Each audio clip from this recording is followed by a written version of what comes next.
I'm going to be only slightly distracted today because I have to keep an ear out for my sleeping children. Boo! Sorry. It's not what my cousin would say. I thought my mic was muted. That's what I say every morning when they wake up. All right. So let's do a quick recap. So I'm looking at a bunch of stuff on this system here. Okay, let's recap. So last session, you saw Oleander. He was trying to get dead.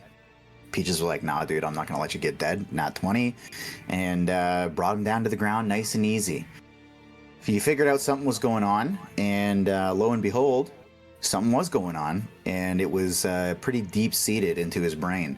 You got all kinds of little pieces of information as to what might be causing this and whatnot. Some of you got more pieces than others, and then as you were kind of like figuring this guy out, you were like, bro, I'm going to throw a punch at you. And he's like, don't do that. Seriously, don't do that, or otherwise I'm going to like try to kill you. And then somebody else is like, oh, yeah? You like this? And then he tried to do that too. And then he started fighting you all. Could have been avoided, but emotions got high. Emotions got high. After a brief battle where Grix did more damage to all of you than Oleander, even with his triple attack, you ended up knocking him out, bringing him back, and now you have him kind of passively laying on the ground as Aukis and Oleander were both very quickly brought back. Now, I am going to say something, by the way, because that was a bit of a quick ruling on my part at the end for you to be able to bring them back, but this is something I've been thinking about for a little bit, and we're going to use this moving forward. Depending on kind of how the damage was done, so it's going to be a little subjective, but depending on how the damage was done, if you kill an NPC without declaring that you are going to go for non-lethal damage, which you can't do with a spell, if you revive that person with a healing spell of some kind or a potion within the next round, the very next round, I'll let you get them back up. Does that seem like a fair rule moving forward? I think so. I had a fucking funny ass joke, dude, and I just lost. Mute him, Simo. Mute him for 5 minutes.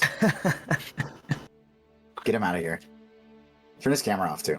Fuck, it was gonna be fucking funny, dude. Okay, 10 minutes now. All right. So that's basically where you're at. And for those of you who forgot, I guess the only other pertinent piece of information near the end there was the whole music thing. One of you recognized that there was like a little song that he was kind of humming along to, and that has been kept secret. To start things off, I will say he's kind of lying on the ground. You're asking him a couple of questions, and a big thud happens beside you as Loris the frog just kind of plops herself down, kind of nestles her butt on the ground, and just sits perched up, expanding throat, just staring at you with the two eyes side of the heads. Okay, I think I had said something about fuck, I don't remember if I healed somebody or didn't heal somebody.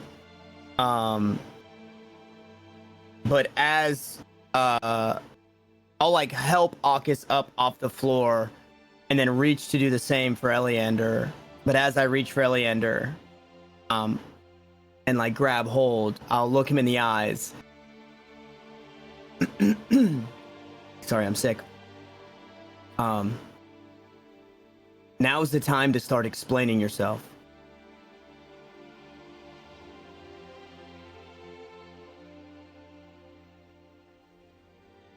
I wish I could. I don't know what any of this is.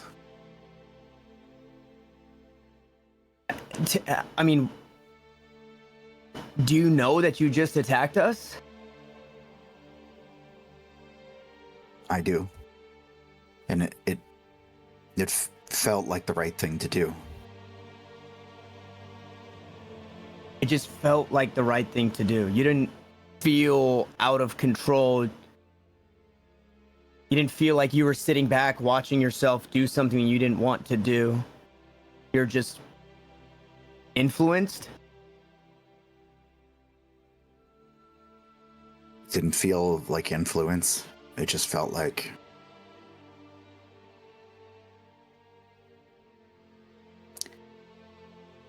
I don't know, like I was angry. I wish I wasn't, but it felt good. When we to the DM when we unalived him, when we killed him, did the black water, because when we killed the creatures at the beginning, the black water left them, correct? Did it leave Eleander? Like was there any like... Sorry, 1 sec. You're good. Did you grab it? Thanks. Yeah, I'm gonna grab it. Yeah. Yeah. No, he's in the back. I saw this. Oh, shit. Yeah, I'll get it. It's fine. Cool. Is he out? Okay, thank you. Yes. One a banana, please. I know. He's the best kid. No. So, yeah. Ladies and gentlemen, my mother. All right. Sorry. Mother. No, I will say that it didn't. But I mean, you saw some sort of liquid come out of him when, like, earlier in the fight. Right, but then he was just like crazy influenced and was able to do this crazy Blackwater dome. But when we killed him, it didn't leave his body like the others. No. Okay. I mean, bear in mind, you killed him, and then I can't remember if it was Peaches or whatever of the 9 of you that have heals got him up.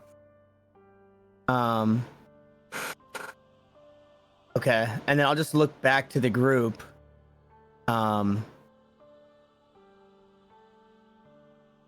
Like the creatures on the rock.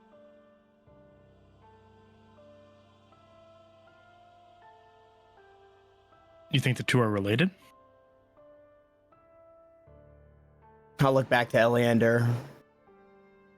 And then back to Grix. I mean, I have...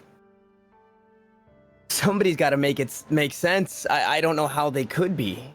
It just doesn't make sense. Eleander, who are the ones that dealt with those creatures that we slain at the docks? What do you mean? Like, Well, clean them up? Yeah, who dealt with the bodies, That the was carcasses? I mean, I didn't physically see it, but I asked my guards to deal with it. So you didn't come in direct contact with the carcasses? No. We had a meeting to tend to. Was he there with us that night? I'm pretty sure that what happened was, if you recall, he came to join the fight, and then he basically immediately brought you to the council. Okay.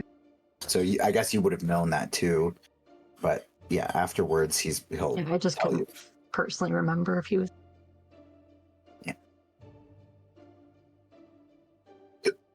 Do you know how long you felt this way, Eleander? No. Just One day. it feels natural. Normal.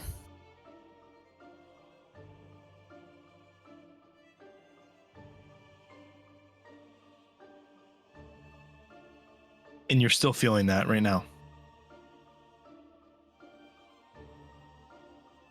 I don't feel angry right now, or like I need to fight, but I don't feel detached from that part of me. It all feels like it's just a natural course.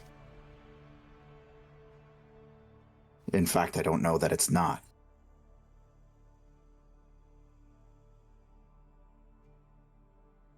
which is why maybe the best move here is to allow me to move on. Well, I think we should probably get to the bottom of this. This could be, this could be passing on to others. It could be passing on to us for all we know. What could be? My problems? Well, I think the problems that are inside of you. The black goo, maybe? Black goo. What do you mean? You don't recall anything that just happened. I do. You don't remember spewing out this black substance? No. You tried to hit me, and so I attacked you. Then I challenged you all. Is he gaslighting us? Yeah, I think so. Well, you definitely spewed some black gunk out of your mouth. Is it still on the ground around us? So you can see at this point, as you kind of break eye contact with him, all that water has kind of like slipped down the cracks and down the steps, and who knows where it went. Eliander, make yourself throw up. Didn't someone take a sample of it? I don't think so. Son of a... Why? See if it's still in you. There's nothing in me. Look, I don't know what you're all pushing here. You should gag yourself is what we're pushing to see if it's still inside of you. It came out of your mouth before, doesn't mean it won't stop now. Gag yourself. No, I don't want to do that. I think you should gag yourself. I can help you if you really need me to. I'm afraid of where this is going.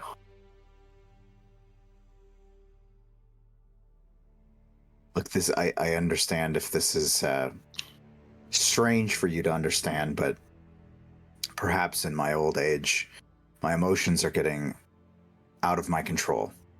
And that's all this is. No. No. Well, I didn't realize we were putting this to a vote. Are you, Eliander, go ahead, Peaches. Sorry, I was just saying you just attacked us. I don't think your opinion matters at this moment. Yeah, what Peaches said. Are you don't strike me as somebody who's got a taste for music or melody. Is there something specific to you that you enjoy, or something that sits at the top of mind? You seemed relatively rhythmic before you decided to fight us. Well, there is there are opera singers at the kingdom capital that I grew quite fond of before I came here. Okay. Any songs or melodies specifically? Could you name them?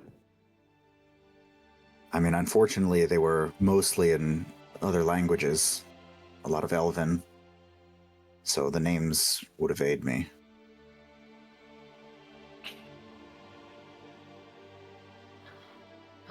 Peaches rolled a nat 1 on recognizing the song, but would she be able to replicate it that he was humming?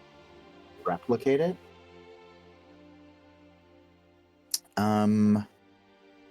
Let's do a performance check. Can I have advantage because I'm a song? Because what? Because I'm a song. Because you're a songbird? But that wasn't your job when you were a bird, okay? Was she not a canary in the mines? She was a bird. Sorry, what did you say? Performance, yeah. A 6? You butcher it. It's like you can't even get the rhythm down, you know, then you got like another song in your head and you're trying to do another song. It just comes out as like a weird mixture of the two, and it's terrible. You knocked something loose in me.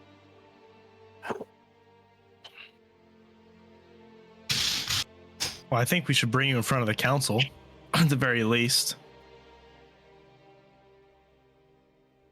Since you are still a council member.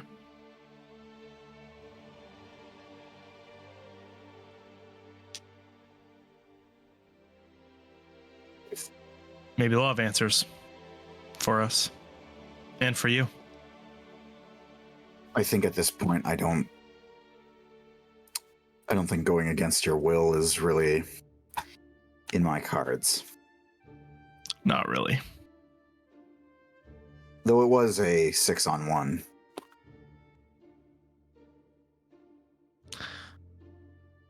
Yeah, let's go with that. I guess 1.5 if you include how much you tried to help me. Unintentionally. Intentionally.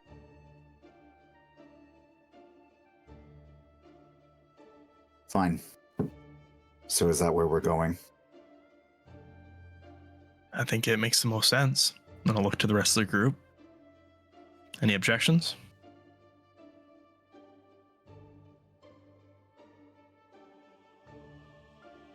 Wyatt? No objection to bringing him there, but I'm not sure I'm ready to face Menestrat again. To be quite honest, I don't really care what happens to Eleander. So whatever you want to do is fine with me. He dies, he lives. Doesn't matter to me anyway. Well, someone from his stature should definitely be brought forward. Yes.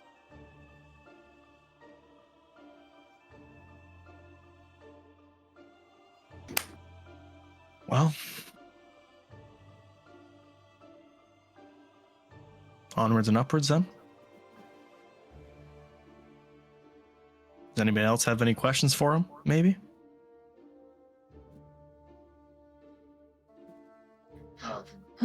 I'm genuinely just more curious to finally get back to Anders.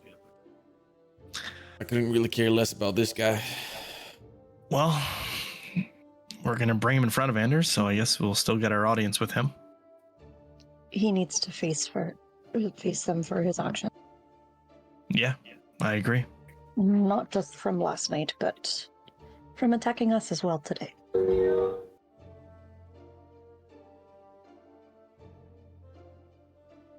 Yes, him attacking us is definitely something that needs to be brought up. Are his hands bound or no? No, he basically is just sitting on the floor. So when, I guess I could have mentioned, when Milo went to help him up, he basically just kind of like propped himself up and he's just still sitting on the ground. He is, however, terribly bloodied and bruised and very fucked up. All right. I'll go behind him and I will grab him by the scruff of his shirt and just kind of tug on it to try to indicate him to get the fuck moving. And he's slowly just gonna like gets himself up, props himself. Oh, you guys didn't take his sword away, so I guess I would say Yes, it was taken away. somebody took it. Okay, Meg took it. Yep. so then he'll kind of like push himself up and just kind of limp forward. Just a huge bloody mess on this stone platform here. And he throws up his hood, tries to cover his head the best he can, and just kind of head down, makes his way down the steps. I'll be following close behind him. Okay. Actually, I'll lead. I'll lead the way to the council chambers. Who all's going? I think I'm going. I think we're all going. Everybody. Okay.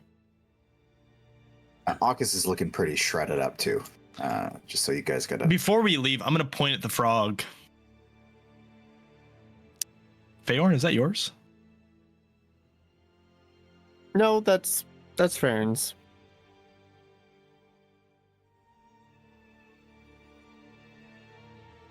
I only have met Feyorn.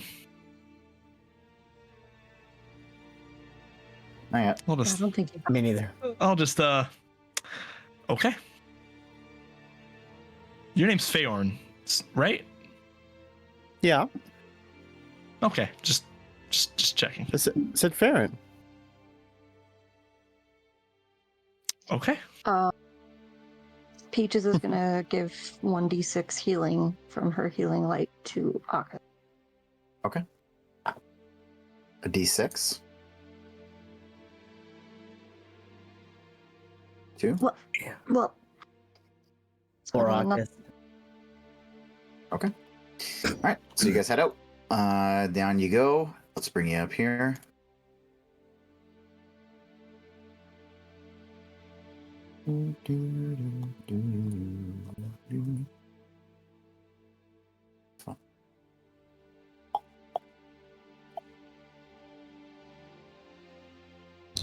Oops. Okay, so you guys kind of carry on. And you walk yourselves out of the grove, head down into the kind of farmy fields of the on the outskirts, and you're headed straight to the council chambers. Yes. Okay. So down you go. I guess trying to quietly make your way across town. The city itself is kind of busy at this point. Things are moving and grooving. You catch a couple glances as you go. You're a little bit of a, strange looking crew, especially with a highly bloody dragonborn walking around with you as well. But you make your way down to the chambers. Big bloody councilman. And he's hooded up and kind of keeping his head down, so it's hard to notice how badly beaten he is or who he is. But he makes his way down, and you guys make it to the chambers.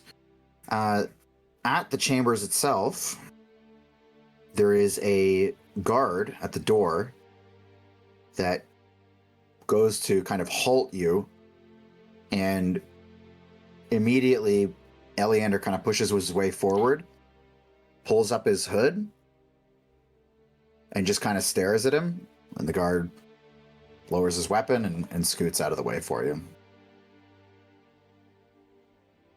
I'm gonna ask the guard if any of the council members are currently in the hall. Only Ida.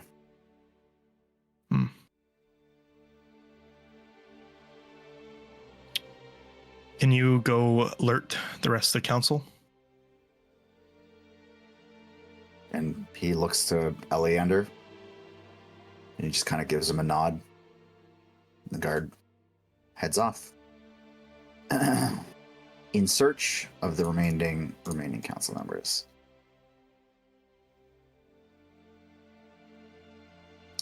Just position you guys up. And immediately, Eleander leads you down to the central chamber. Sorry, I'm just going to move some stuff around. There we go. And in you go. Oh, there's a dead body in here. Oh, no. There shouldn't be a dead body, sorry. Whoops. Get rid of that.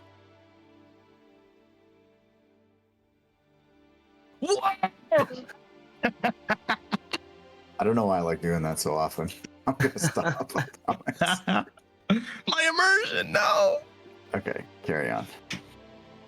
Sorry. I promise.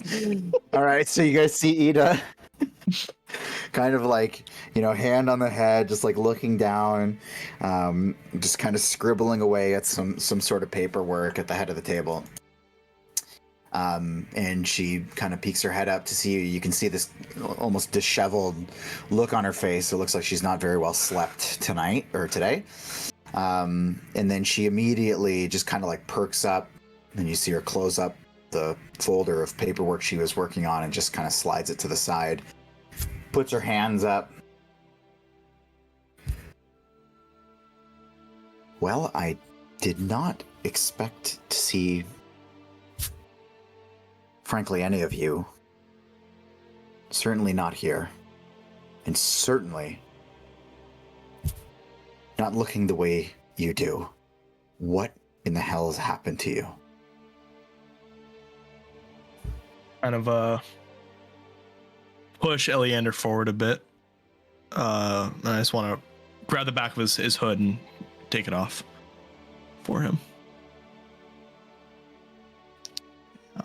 Well, Eleander here decided to attack us. And I believe that it has something to do with those creatures we dealt with the other day.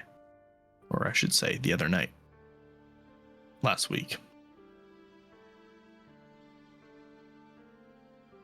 Well then, don't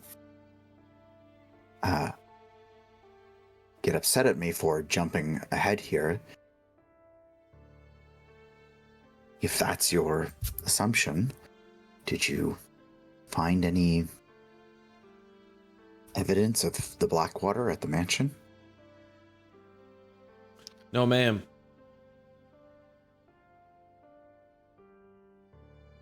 Then it seems as though something else is at play here. Why did you attack them, Eleander? Well, to be honest, I was attacked first. No. He's straight up lying to you. Milo? What happened?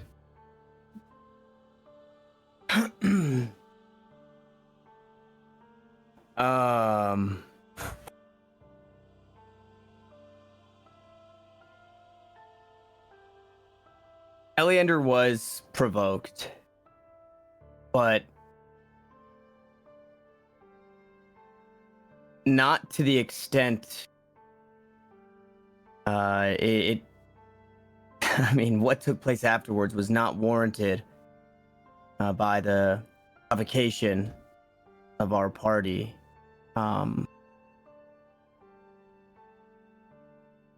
It's, as Grix said,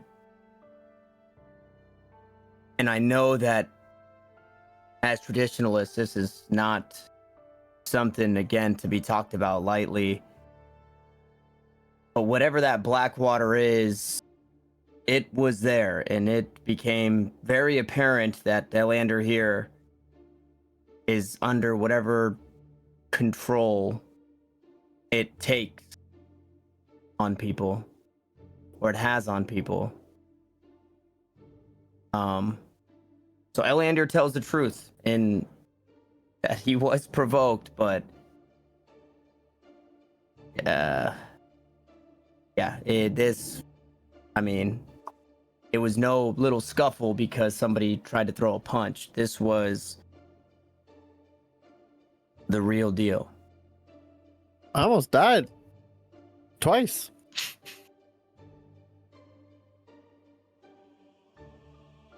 Well, I suppose that would happen.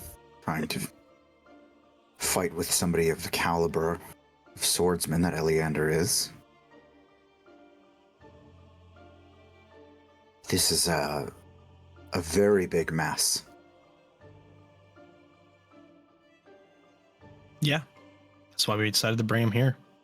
And what are you expecting to happen here now? Well, a member of your council attacked us, and we believe that he has this black water inside of him. Now, as a council member, I think he deserves to be face his peers, and for his peers to come to a decision on what to do.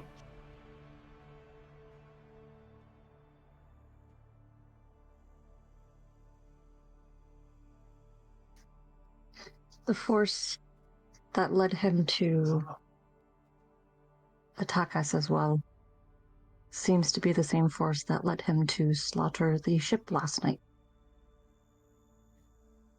He seems to be having lapses in either memory or judgment, or both. Seems to be all connected to the Blackwater.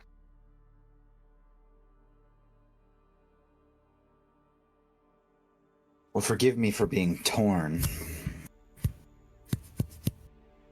On one hand, I have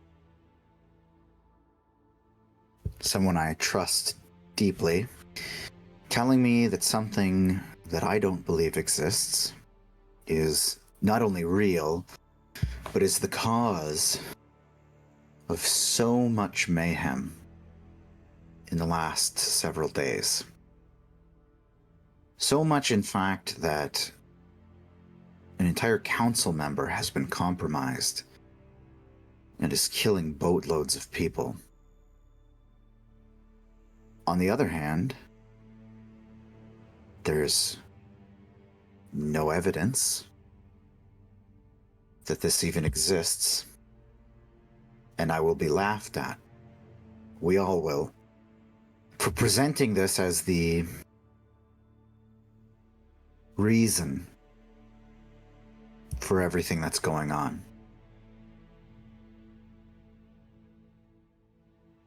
But on the other hand, I need to bring my people the truth. People of Saltmarsh deserve to know the truth. Unfortunately, I don't know what that even is.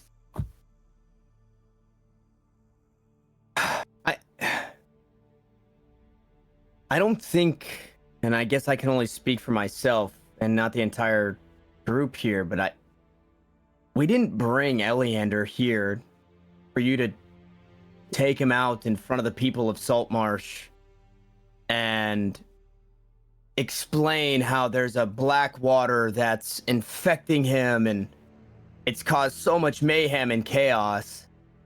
We bring it here because it was just mere days ago that it was creatures of the docks that attacked us and were affected by this. And it's now affected the people that are running this city. It's affected the council that's supposed to keep everybody safe. And it's infiltrated its way in to the top. And Eleander is obviously a liability at this point. But beyond the liability, this should bring to the council the thought or the wherewithal to want to figure out what the fuck is going on. It's not about just answering the questions with the things that people aren't going to understand. It's about figuring out how to understand it and then take those steps. This is, nuclear. This is catastrophic. So many ways. And who else is it affecting? It could be anybody. It could be everybody here on the council. And you wouldn't even know it. Eleander has absolutely no idea.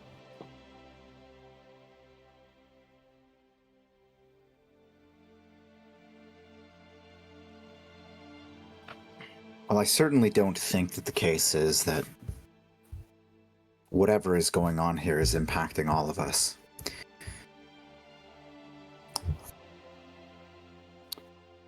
But what is clear is that the word is out. Eleander is a wanted man. And it seems as though we have some investigating to do into what's really happening. He's wanted? Yes, well, word got out. Well, how'd that happen? Very quickly, in fact. That he slaughtered an entire boatload of people that were sleeping. Now, if it was in combat, that would be something totally different. However, apparently the story has been corroborated. They were sleeping, he slaughtered them. And so, I think we all know what happens next for Eleander. Who corroborated the story? Some meandering journalist from just out of town. Oh boy. Wonder how they got that story. Hey, Yeah. Wyatt? Yes. Sorry about that. I didn't have my wheels on Grix.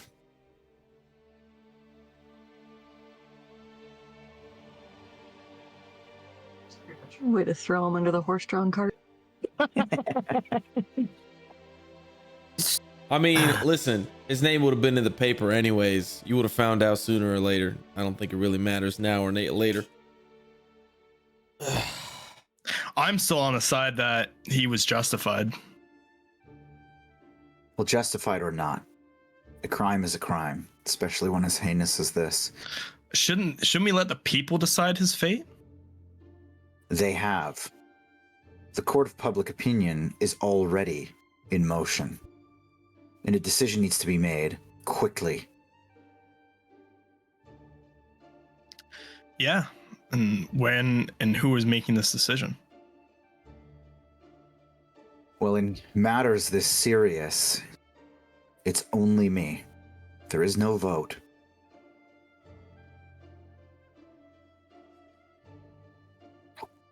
Eleander has cared for this town for longer than I care to remember. He's saved lives, houses, families, and he's kept us safe from the aberrations that would overrun this small town. And yet, tonight I will oversee his execution. Whoa, hang on.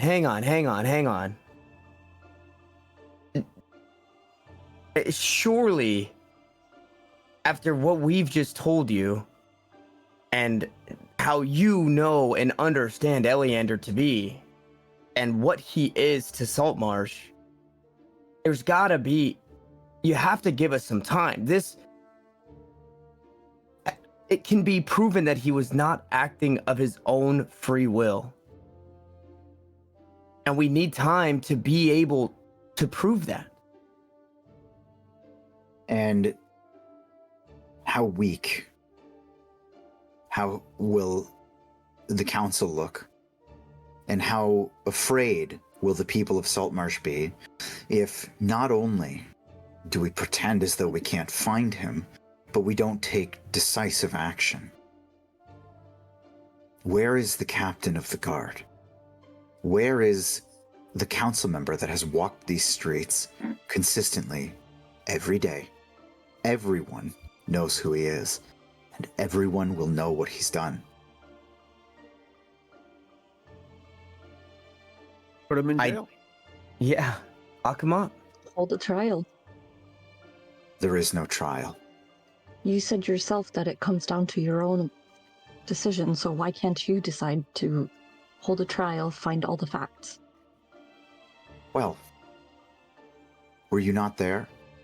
Were you not some of the closest witnesses? Either he did this or he didn't. I'm going to have a hard enough time getting those guards off.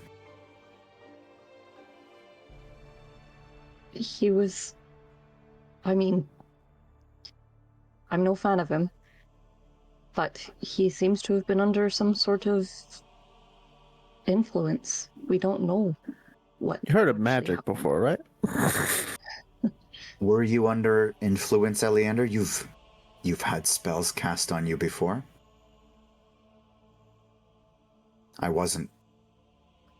Oh, shut up. I've caught him trying to throw himself off a cliff this morning. He's gonna lie about it so he can die. He's trying to take the coward's way out. Don't you owe it to your town to find out what's actually happening? I don't think anything is happening. I think I've lost control. I think I think you're blind. some sort of power has gotten to my head, or something. At That's- this, That's what we're saying, though. well, I think it's internal. I'll say at this, bursting through the Do door. I believe her? Believe her? Sorry, I didn't hear you say that. Roll a insight check. And what specifically are you looking to believe her on? I'm looking to see if she's got ulterior motive to this. Okay.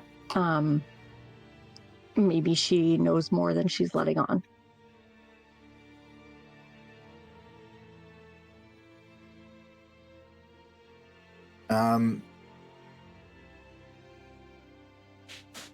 She certainly seems to be acting hasty, but you don't sense any like ulterior motives or anything. Similarly hasty to how Eleander was acting on the boat. No, not quite like that. She just kills him right now. Dude, you need to make a highlight reel of Yana. She's just trying to Hi, Yana. No, not quite like that. Peaches. Oh, she.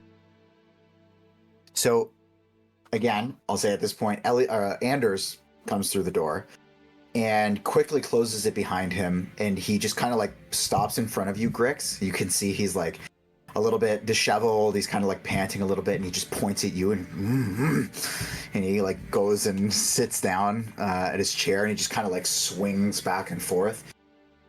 He like whispers something over to Ida, and just.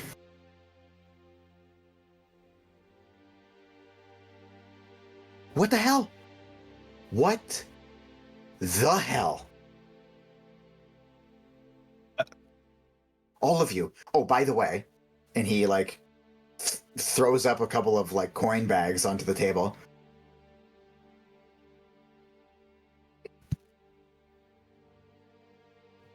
Fuck, you mean all of us? Yeah, what? What's going on? What do you mean what's going on? You tell me. All right, we'll repeat it all, but Ida didn't believe us, so why would you? I mean, I've heard some of it. Some of it secondhand. In my own house. In my own Eleander's being house. controlled by the black water? The black water. Okay. That none of you believed us about in the first place. So, at this point, it's like beating a dead horse. No one's going to believe us.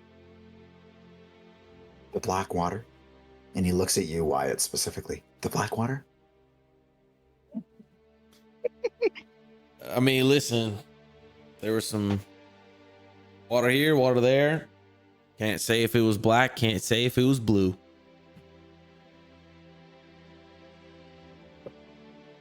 But what I will say is that Eleander's been drinking some kind of juice lately because black water was pouring out of him by the gallon. That is for sure. Eleander, what you been drinking? You know activated charcoal don't work for your teeth. Yes, it does. Look. And he's got his You can call them Tanner-esque white teeth. It's better you get them from the mic. Okay, so he's spitting water out. I don't care. Look, I just don't care. If that's what you all think, you've all taken the same, whatever, drug ritual together, and you're hallucinating the same things. I don't care. We have to get this thing under wraps. Under wraps, Grix. Zip it up, okay? Because right now, we have chaos running amok. And his name is like some weird French thing. I don't know what it is. French doesn't even exist here.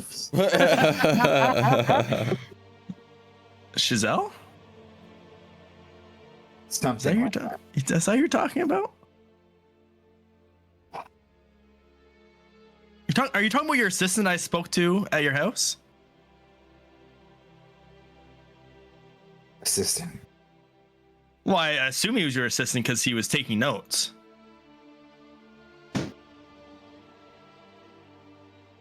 I have to ask, kind of as a DM here, I've actually forgotten. Did he pay you guys already? No. Okay. I didn't think so. So he kind of like you see him kind of like getting more and more flustered, and he like takes one of the bags and he just like it's all tied up and he throws it across the room at you, Grix. Can I attempt to catch it? Yeah, give me a dex check. Oh shit. Dexterity, here we go. Knocks him out. That'd be funny as hell. And Not you just bad. kind of like one hand out, catch it. Stings a little, but you catch it nice and clean. Okay. Well, so you're here for what? I assume to bring this one to justice and keep your names nice and squeaky clean. No, actually. He attacked us. Nearly killed more than one of us. And Peaches here, and I'll like, gesture over to her. Apparently found him trying to commit suicide. Trying to take his own life. He was ashamed for what he's done. Now, I'm personally of the opinion that he should be celebrated for what he's done, for, what he did, last night. He should be celebrated for that, not put on trial. Well, I'm sure there's a lot of people who agree with you. I just don't. I don't know. What do you think what happened last night? Prove it? What if we can prove it? If you witness the black water coming out of him with your own eyes, will you believe us then? Or is this all for nothing? Oh, I'll believe it. Somebody Put it gag in him. front of me. Somebody gag him. No, did someone repeat spoon. the song? Okay. Does give me anybody remember the song he was whistling? Does anyone, Frank, does anyone remember? yeah. That was Peaches that's- asking out loud. Oh, yeah. Okay. I don't remember the song that he sang.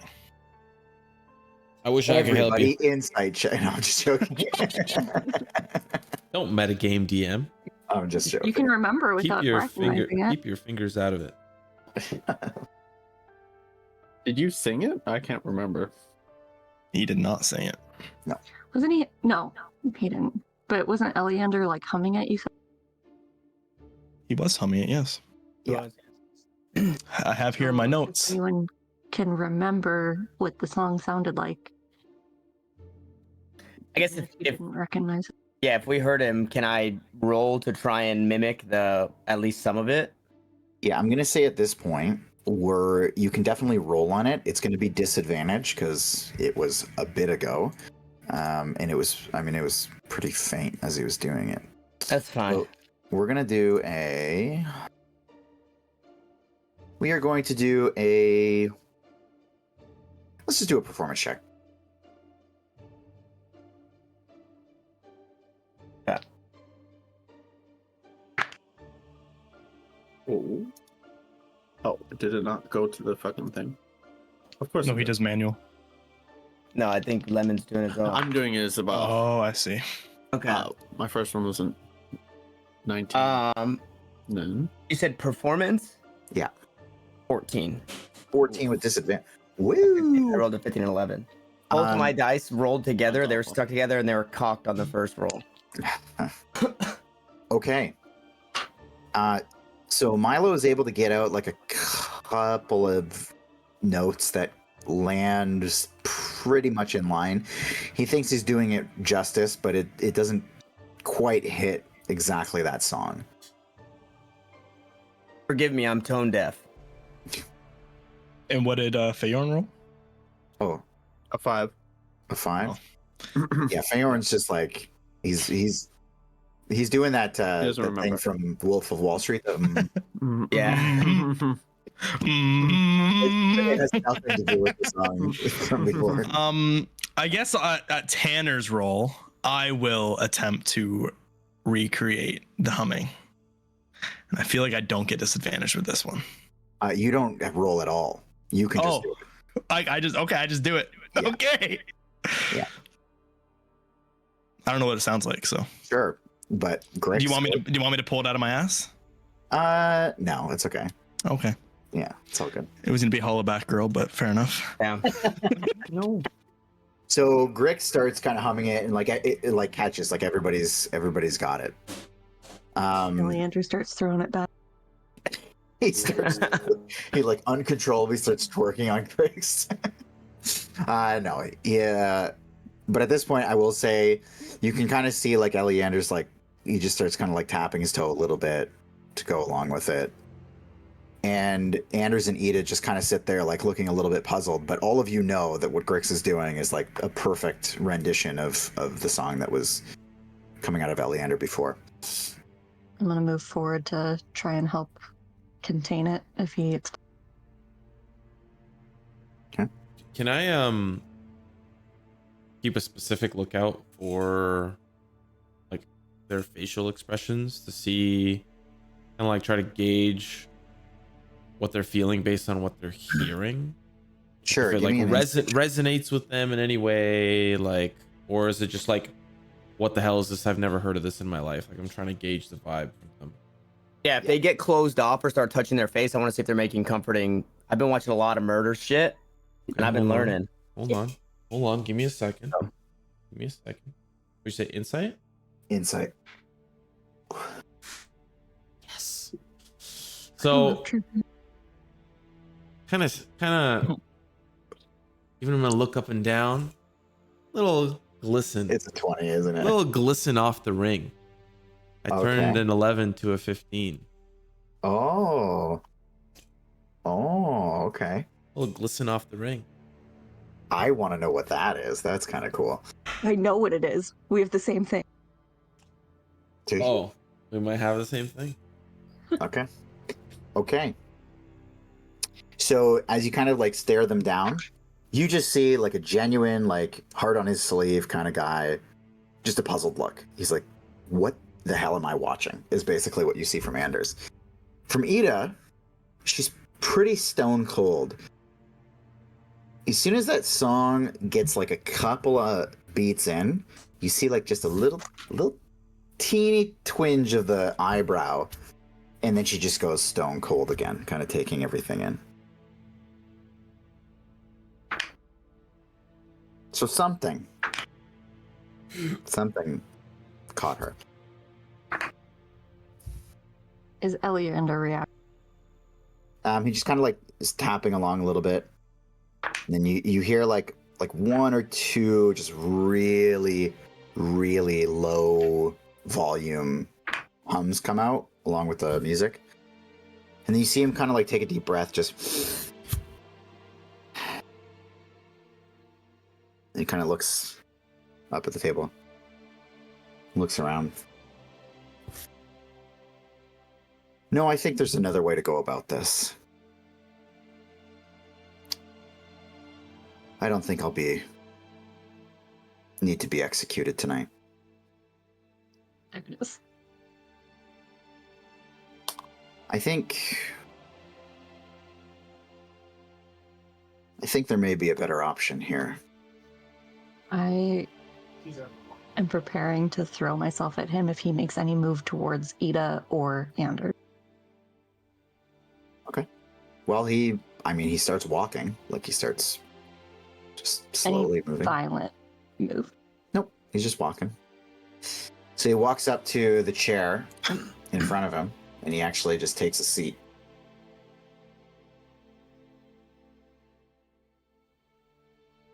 I think they might be right.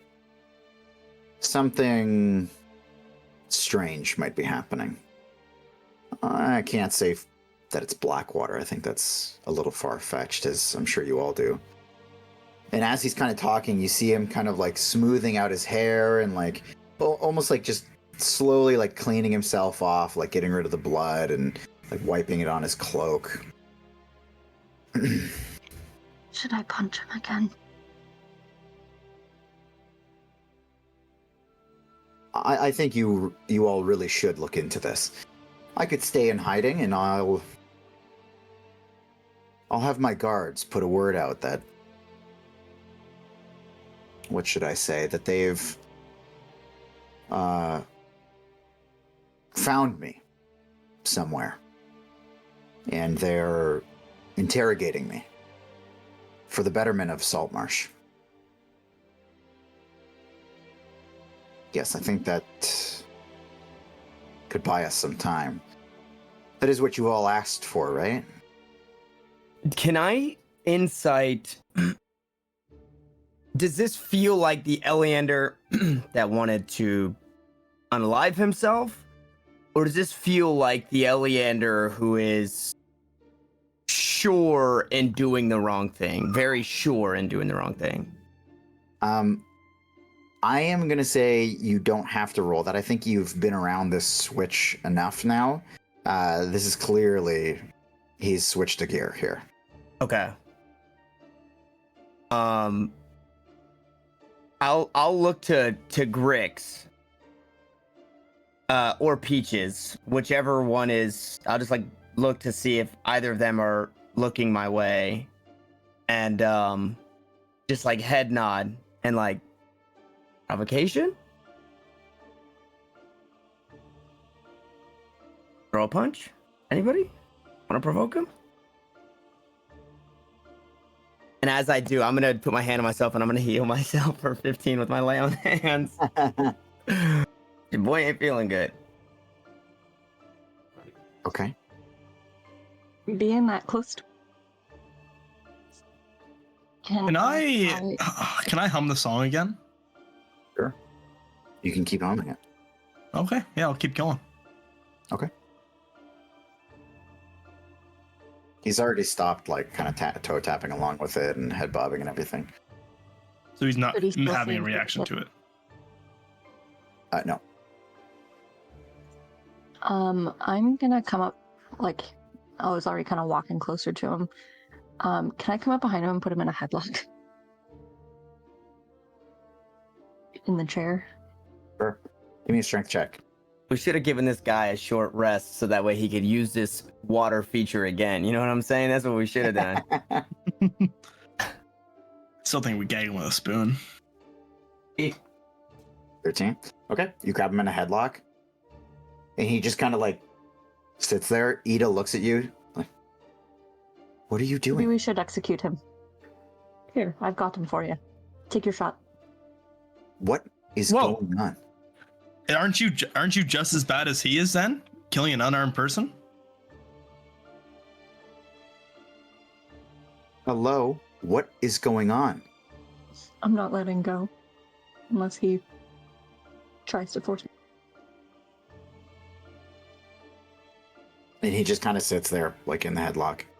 If he Clearly. doesn't try to get out of it, I'm going to try and choke him a little bit harder.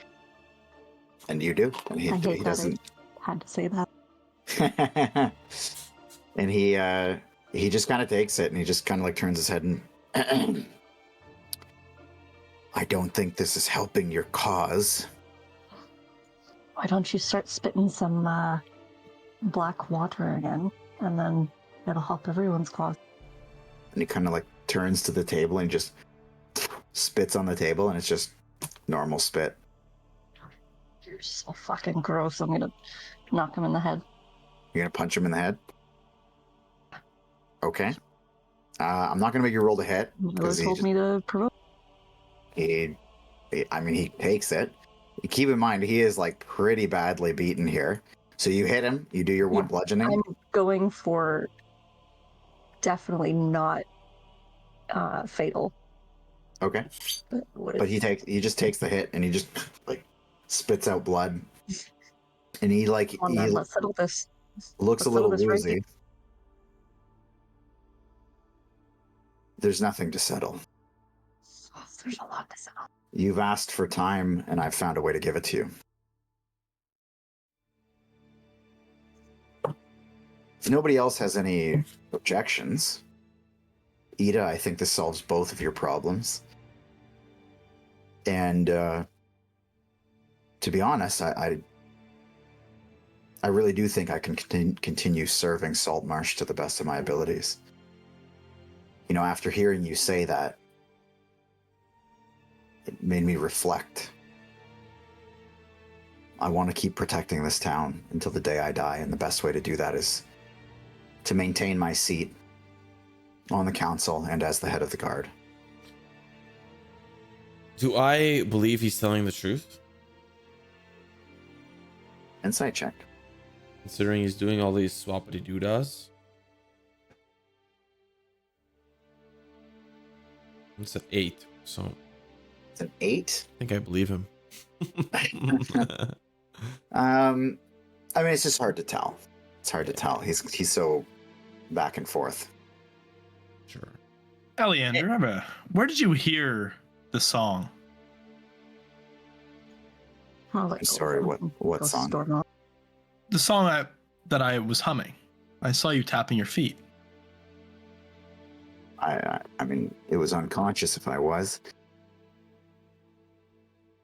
If it was a good beat, I'm sure a lot of people tap their toes. Look, I don't know what else you need here. Take your money, and he kind of like points out to the bags of money. There's still 4 remaining. And use that maybe to help you in your search. I could really use the help to clear my name. And I appreciate you pulling for me.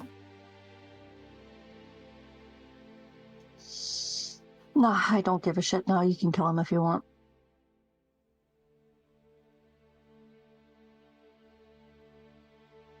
Well, he's not wrong. If you wanted time, you have it.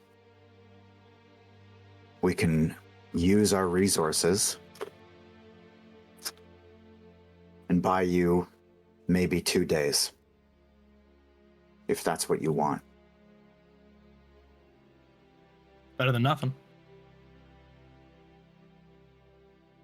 Very well. You should at least. You suggest we start?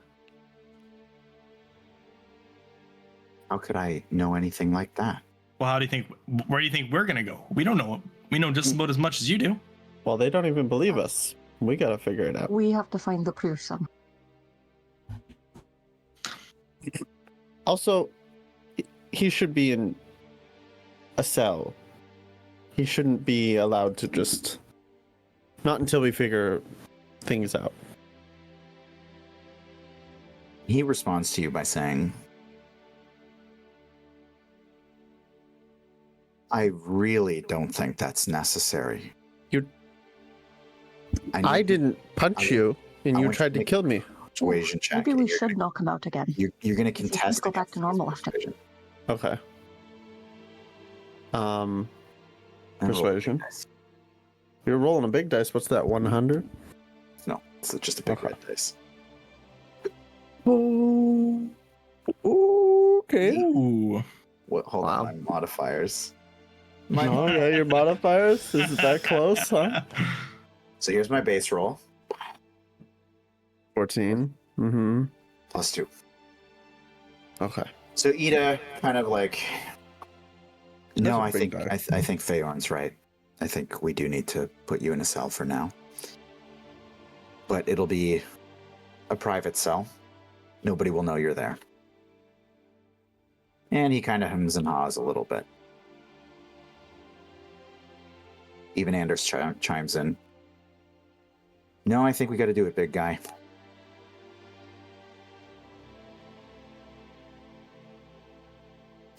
Maybe put him with the captain. Maybe he can find some details. No, he killed the other ones. Probably not best to put him back with another one of that. I mean, he was fast asleep. It's not like he knew. Yeah. Speaking of which, where's the captain being held at? I mean, I don't know. And Ida says, I'm not sure. I didn't even know there was a captain. And then Eleander kind of like pivots his chair a little bit and turns to you all and just goes, I'm not sure. Oh, you fucking shit. Man, you're dirty. You're so fucking dirty. I think And I've I'll had spit enough on the of- floor. I think I've had enough of these accusations. Not enough of you.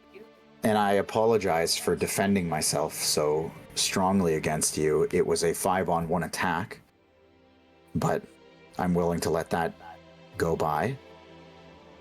Because it sounds like you're on my side now. You want to clear my name. Sorry about this, I guess, captain that you... I don't know, what did you knock him out as well? Put him somewhere that you forgot about? Pretty sure you and your guard dragged him off. As far as I knew, everybody that was on that ship was still on that ship this morning. You guys didn't even remove the dead bodies? How do you not know and ask that long? Bruh. How did you not see it? This is an echo from Lemon. Sorry. When we get Oh to my god, fucking Sorry. no, it's not your fault. It's ruining my immersion, you know. Yeah, that's fine. It's understandable.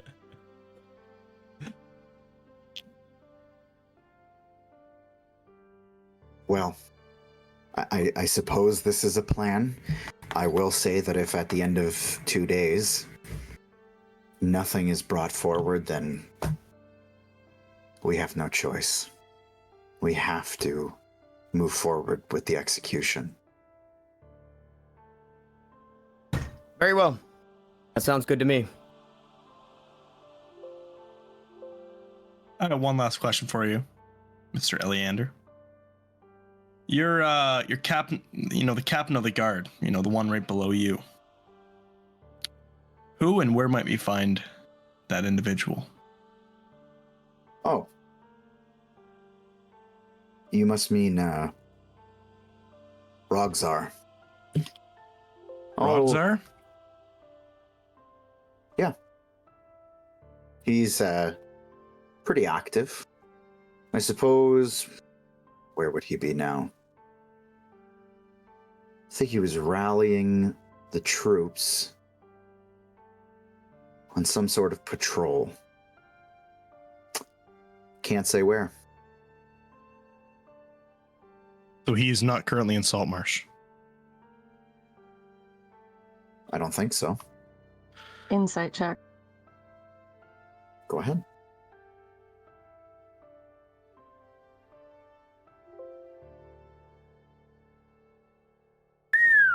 $23. Not only do you know that he is sure, you kind of get the vibe that that whole patrol thing is also bullshit. Can I also, from all of this, kind of pinpoint if he actually does know where the captain is? Pinpoint if he does know? Where the captain is? Well, that's what I mean. Like, you know that he's lying about not knowing where he is. Oh, so he is sure No, of no. where the captain is. He knows where the captain of his guard is, but Captain Longass. Oh, Captain Longass. Yeah. Oh, he was not hiding very well that he doesn't know. Wait, he actually doesn't? No, he was hiding that he doesn't know. He just wasn't hiding it very well. Like, he intentionally looked at you all and gave a little smirk. Okay. Like, he's clearly bullshitting you. I mean, fuck. Okay. You're not a very good captain if you don't know where you placed your guard. Or as prisoners. It's true. Especially one of your more important guards. How did he get elected to the council? look at Ida and Through democratic process, like everyone else. well, he is a good liar. Guess that kind of goes with being a politician. He was necessary. The guard needed a voice, and so the guard voted him in, as well as a few other people that had fears of what was going to be brought to this town. All I can say, I know you don't believe me in anything else, so I hope you believe me in this. Don't trust him for shit. If he tells you he's fine on his own in the cell overnight, you set 5 guards in front. People that you trust, not him. We're going to keep an eye on him. I don't think you have to worry too much about that.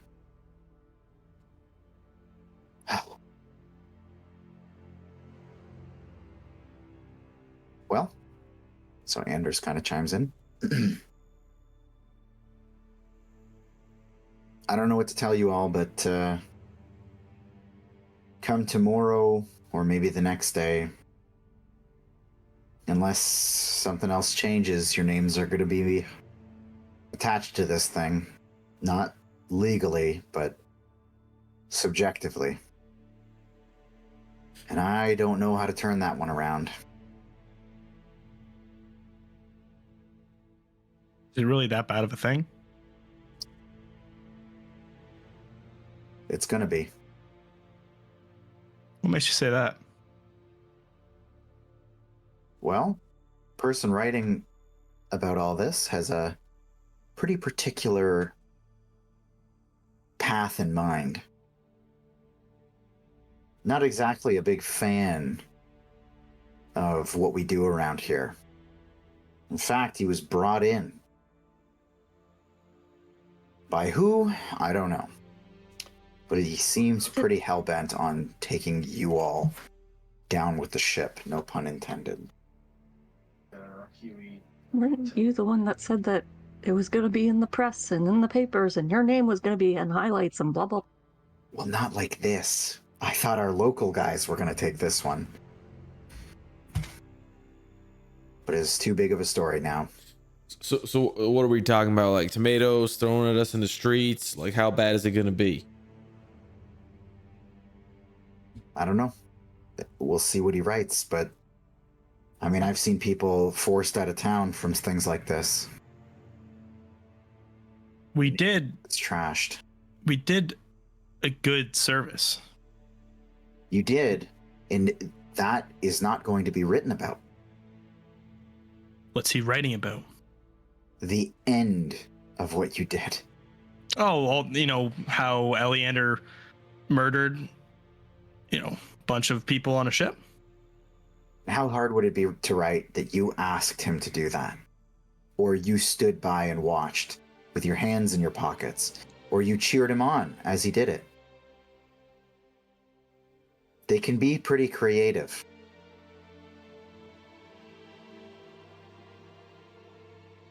What do you suppose we do about that? I don't know. I'm just preparing you for what's to come. Is it printed yet? No, I don't even think it's written yet, but it will be. And where might we find where it could get written? Maybe in some Blackwater somewhere. I don't know. Oh, fuck you. Did you not go chasing after your assistant? I guess he's not your assistant, is he? No. Or was he? Oh. Good luck. That's all I can say. Where'd you lose him? Down near the docks.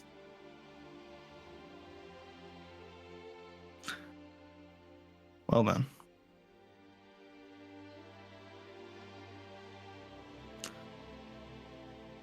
Well, I don't think there's really much else for us to do besides try to clear Eleander's name and, well, maybe find this reporter. Do we really care about that? I don't care about the reporter. Anders seems to care about it. I think he just cares about our safety. You I got don't that think right. anybody would actually believe any bad news associated to my name. I'd be more upset about any of you guys being written poorly.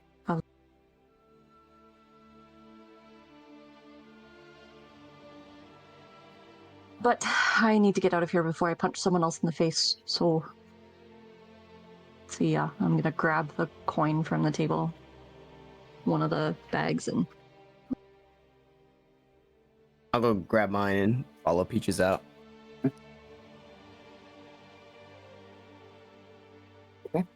You all get in your bags? Get in the bag. Get that bag, baby. Bag or die. Chilling out for a bit. Okay. You're gonna stay behind? Yeah.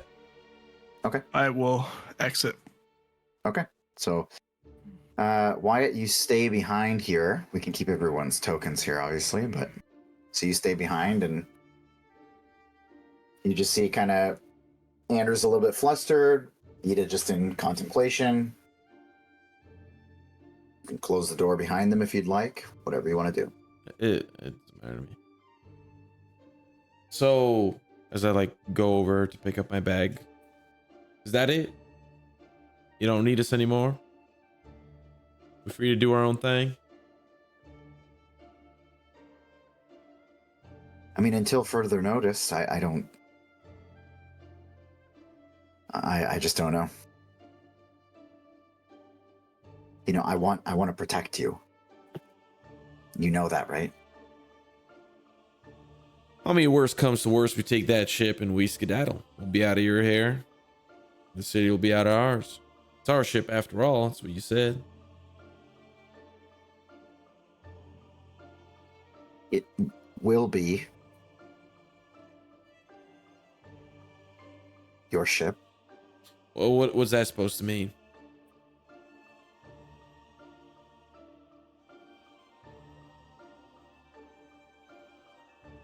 I am a man of my word. You will have that ship if I have anything to say about it. Right now, that ship is ground zero for the biggest investigation that's happened in Saltmarsh in a long, long time. So by the time it would be convenient for you to get on that ship and skedaddle, you will be at the whim of the people of Saltmarsh.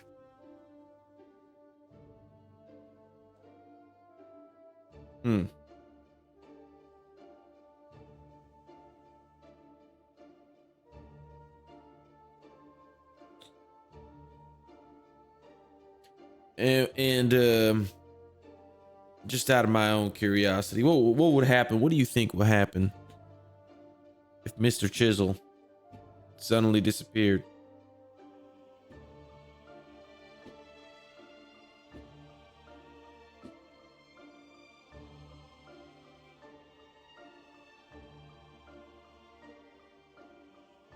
Well,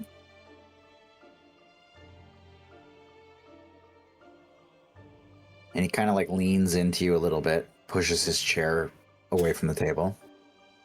It's like 3 people in this room. Like, I know. He can't be really secretive, can he? Shh, Ida, don't listen.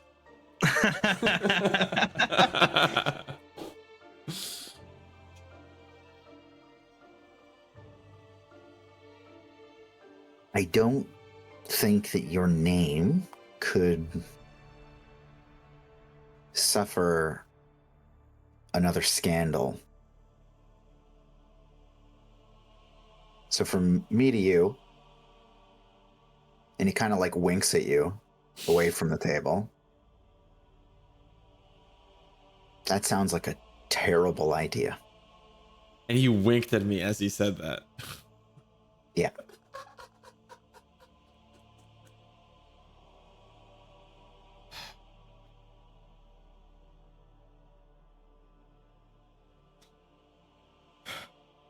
And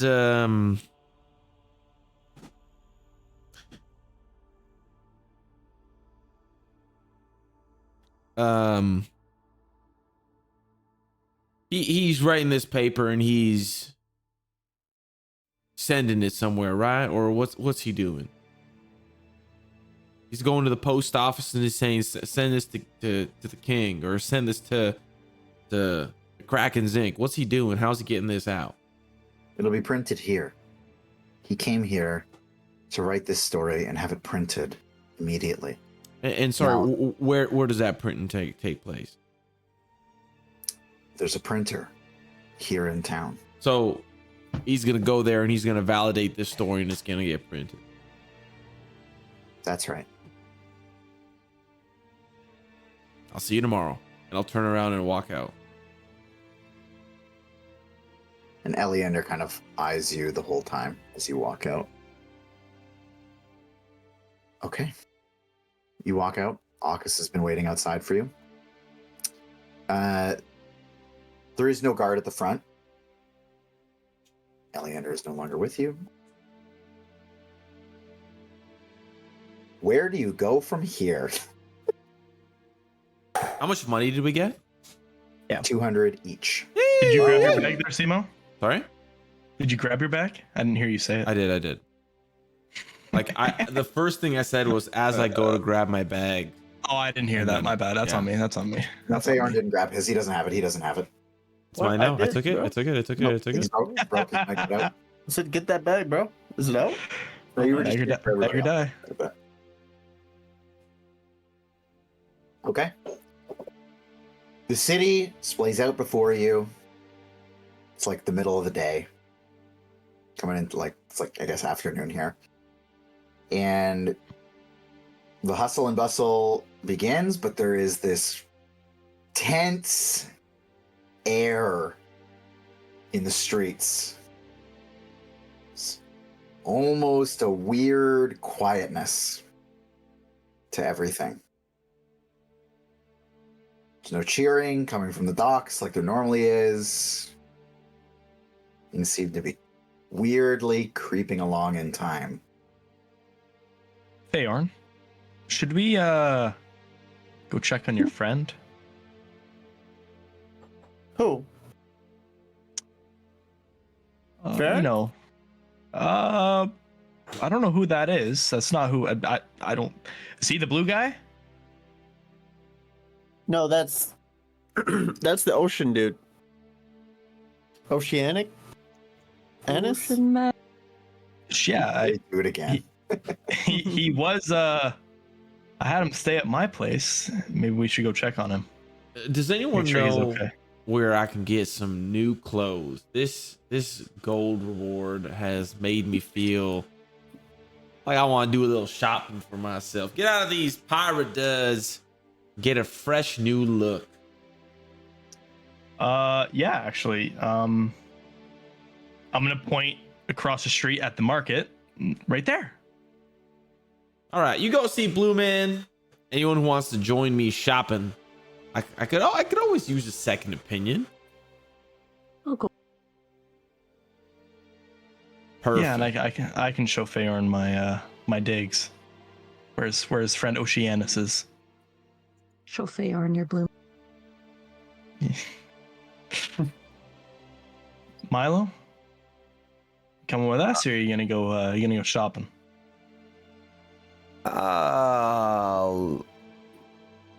I'll come with you guys. Go see Oceanus. Yeah. All right. Okay. We're splitting up the party again, Frank. You're welcome. Okay. Well, this is not as bad as like everybody everywhere. Okay, so you guys head. Oopsies! You guys head down to the market. So you can. It's kind of a jumble up here. Arcus, by the way, is going to. He's gonna come with the. He's gonna come. He's gonna come with a group of 3. Lord have mercy, I'm about to bust. Sorry, my fault.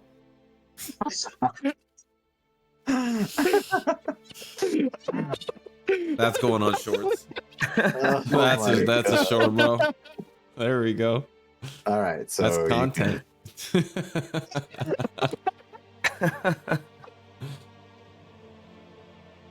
let me see here. That was so good. I like that we still have the rowboat attached to our ship.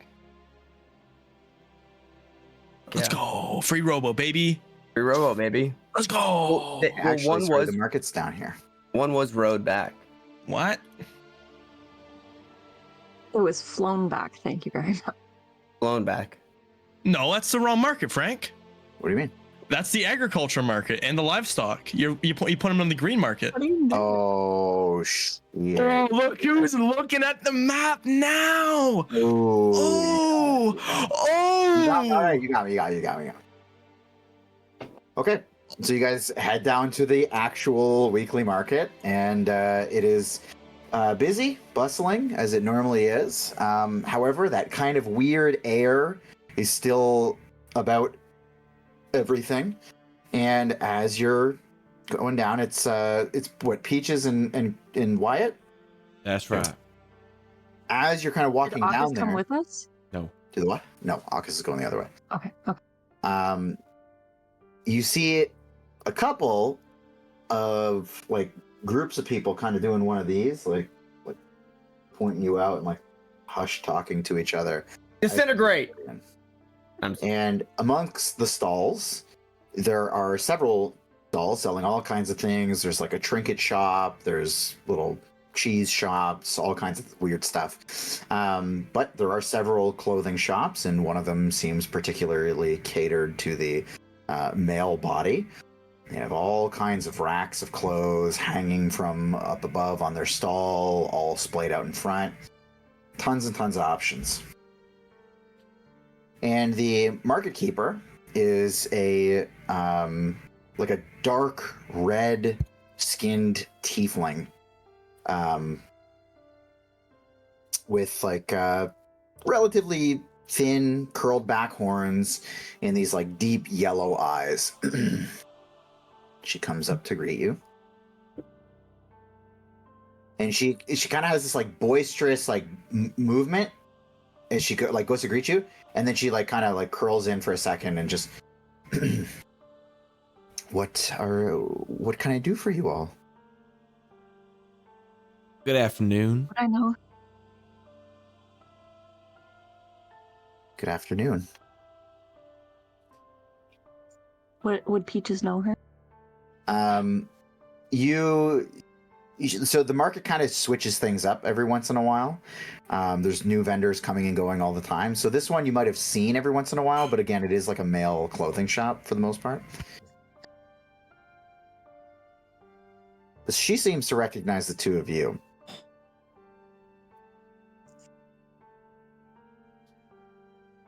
How are you doing? Name's Wyatt. I'm doing great. Very good. What are you shopping for? Well, as you can see, my outfit's a little outdated. And I'm looking for something a little kingly. Kingly. Okay. So on the expensive end. Yeah, how much would that run me usually? It's just an outfit head to toe. Head to toe tailored? When could it be done by if it's tailored? I need it urgently. Well, we have a tier for rushed work. I can have it done maybe in an hour. All right, so tailored, kingly, rushed, head to toe. What's the damage?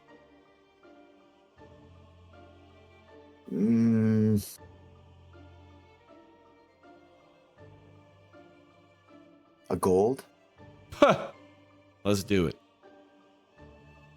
and a half. Let's make it 2, since you're being so sweet. Here we go again. You see her demeanor kind of like chipper up a little bit. Well, I'm not going to say no to that. What kind of colors do you prefer? What color was Chisel wearing today? Oh, Jesus. It was like a green and gold trim. Okay.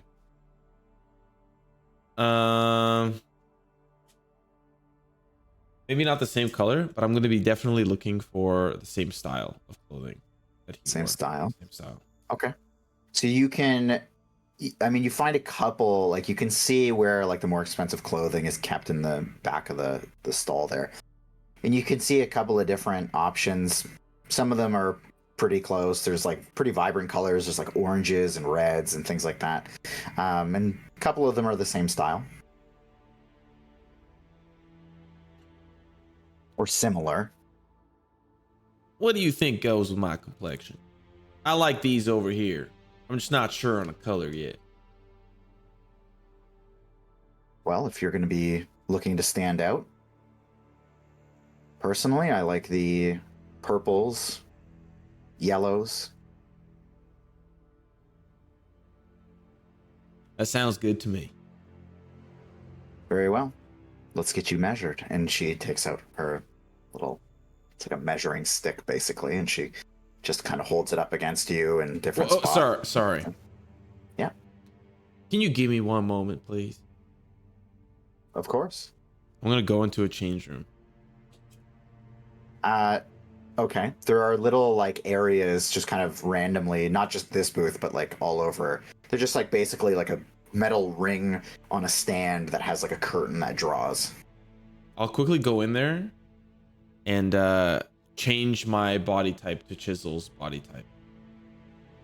So it's going to be a decent bit shorter. That's fine. And I'm gonna go back out. Sorry. Just needed a moment to collect myself. I'm ready to go. And she just looks at you with just the weirdest face. Okay. Should take your lifts out of your shoe. Yeah, And- sorry. I had to get a little bit of my confidence back. I'm ready to go. And she's like, so she again takes the stick and she starts like putting markings on the stick. And as she like kind of pulls out your arm, she like pulls on your wrist a little bit. And she goes, so it was a little bit extra for the rushed job. And how much more? And she keeps marking things off.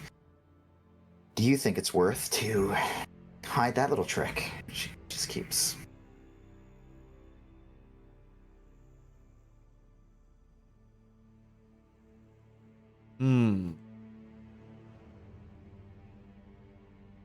That will bet I don't fucking kill you. Is it worth your life? I guess that's my one Wyatt for the day. Yeah, that's the one Wyatt for the day.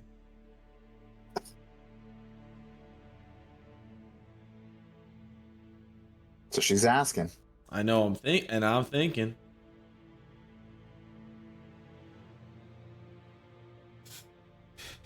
What, you want an extra? Extra what? Another gold for your troubles? Mister, I think I'm going to close up for the day when we're done here. I will absolutely take that from you. We are ruining this town's economy already. And I'll have this ready for you in no time. That took like no convincing at all. One gold is a lot, isn't it? Though, like it's like a month's good salary or something. Yeah. Why you got 200 G's, bro? True. I mean, we're rich gang, but to this peasant, one gold. They don't have to work for the month now. Well, for the next 3 months. This peasant. Yeah. And maybe hopefully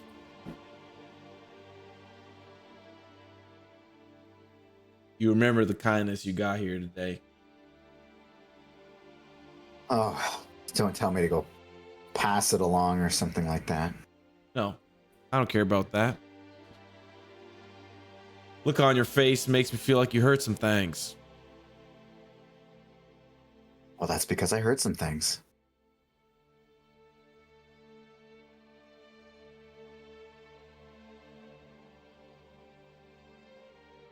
We'll see about that tomorrow. Well, good luck. Whatever you're thinking. I'll have your clothes ready for you.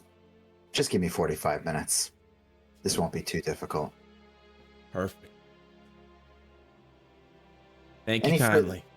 Anything for you, dear?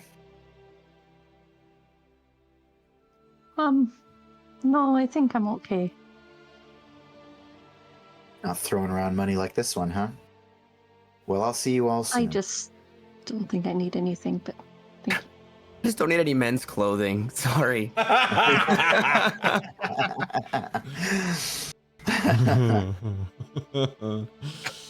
good. Okay. Now, you're still going to be in the market with whatever you want to do, but I do want to bounce over to my other crew here. Bounce. Just for a little bit. Okay. You guys head over to Grix's little warehouse digs. Grix, are you headed straight to the... I'll lead him to the warehouse, and I'll just tell Feyorn, where he can find it, like where my room is in the warehouse, in case I don't really know him that well. He obviously has a rapport with Feyorn, so I'll let Feyorn go speak with him. Okay. I'll stay out here with Milo and Aukis. Okay. And as you're out there, I will say, kind of as you walk in too, you too get a similar treatment with some of the dock workers just kind of like eyeballing you and Disintegrate. workers. Yeah, I cast Fireball. And Gellin steps out. Oh, Grix. All right. So, Feyorn, you walk in to this warehouse. Wait, can I, as Feyorn's going in, just ask if Oceanus. I don't know if you can repeat it, but try your best. See if Oceanus is maybe familiar with the song that Grix was humming previously. The song that set off Eleander. He spent time out at sea. Maybe there's, I don't know, through the scuttlebutt. Maybe Oceanus has heard something. Mermaids is probably what you're thinking of. Sirens. The something siren of the call. sort. Yeah. I can do that. I think I get the gist of the song now. Fuck yeah. How could you possibly remember you were picking twigs out of your beard before when you weren't even paying attention? No, I'm just kidding. Okay. So, Feyorn, you make your way in. The warehouse is busy. It's loud. You hear boxes slamming down onto concrete and wooden floors. And you make your way in, find a kind of tucked away little hallway, at the back of which is a little door, a wooden door. That's the room. You open the door, and you see a very, very small living space. This room was clearly not designed to be lived in. But there in front of you are the very few implements of Grix's life. There is a small bed, probably couldn't fit the new Grix in it. And there is a small little look like wardrobe, little side table. That's about it. What is not in this room is an elf of any kind.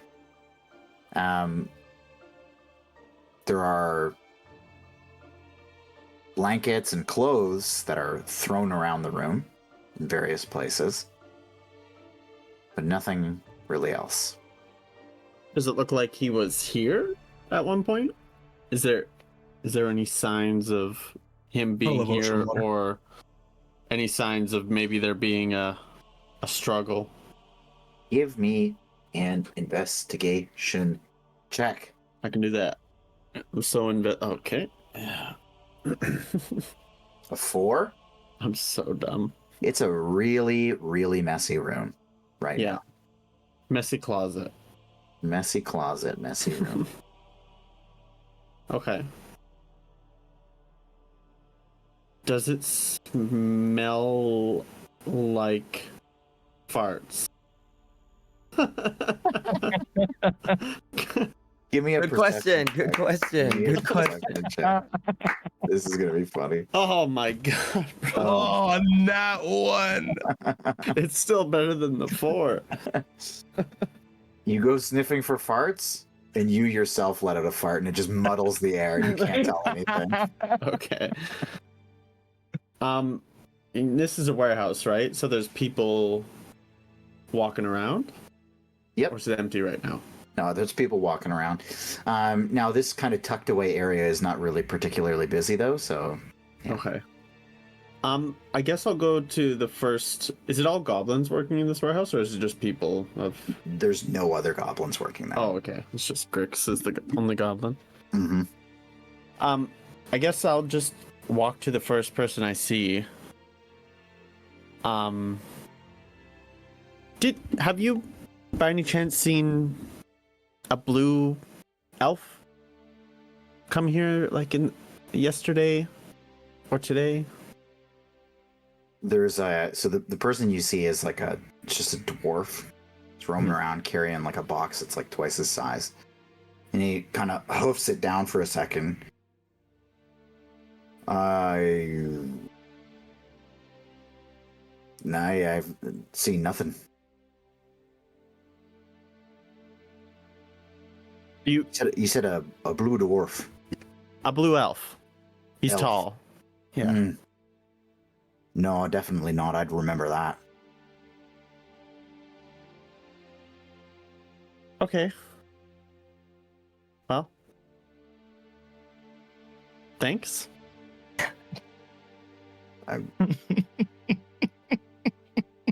No problem. Have a good one. Then he kind of picks up his box and starts hauling off. And I'll walk back outside to where they're at.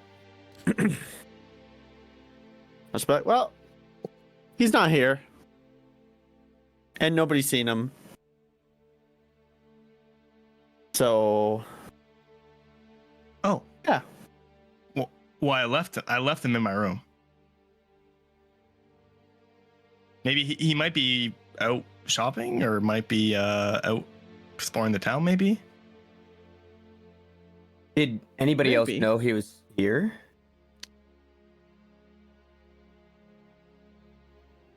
Did they?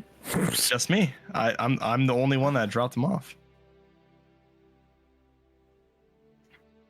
That's not true. Are we inside check? I'm Yeah, not can gonna I- inside check can it, I- but It's Go like... Yeah, I will... Milo will... Okay, so Grix, you're going to roll a d20. Yes, You're sir. going to add your deception if you're lying. Yep. You're going to add your persuasion if you're telling the truth. And you're going to just send me a message telling me what the results are and what the roll was. Okie dokie. So I say mine aloud. Grix doesn't. You say your what? My roll, my insight, Rolling in. That's right. and you say it aloud. You say yours aloud. Okay. Insight 14. 12 on the die plus 2.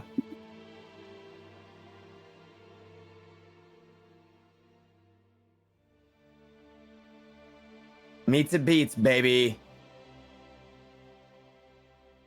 That's true. That is true. That is true. So you get the vibe that Grix is onto something. You don't know what, but And I'll just like playfully.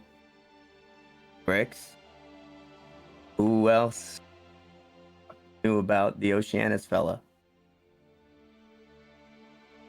I may or may not have told Galen. Mr. Prime Water. Okay. May or may not have told him. And I definitely did. It- I definitely did tell Galen Prime Water. did he seem particularly interested in Oceanus? I wouldn't say that's where his interest peaked. Okay. So I can't see why he would have an issue with him.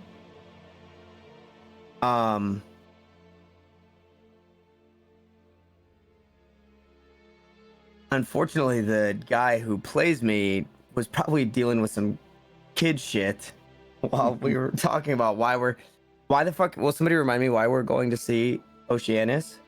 Just to check up on him. Just to check on him. Okay.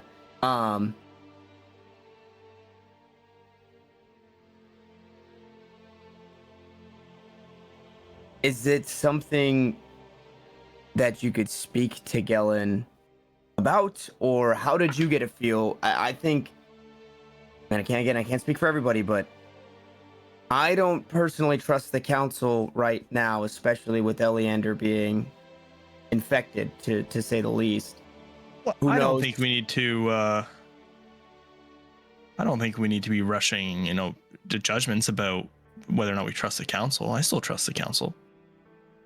I just think if one could be infected, who knows who else could be. And the worst part about it is there is no quote unquote outside influence, even to the person who's being influenced. You trust Gellin. If Gellin did come for whatever reason to pick up Oceanus, you trust Gellin. I trust Gellin with my life. Okay. Do you trust him with Oceanus's life? I don't trust myself with Oceanus's life, to be honest. I don't know. I'm saying, would he hurt Oceanus? He doesn't have any reason to hurt him, would he? He was a prisoner. We rescued on a ship.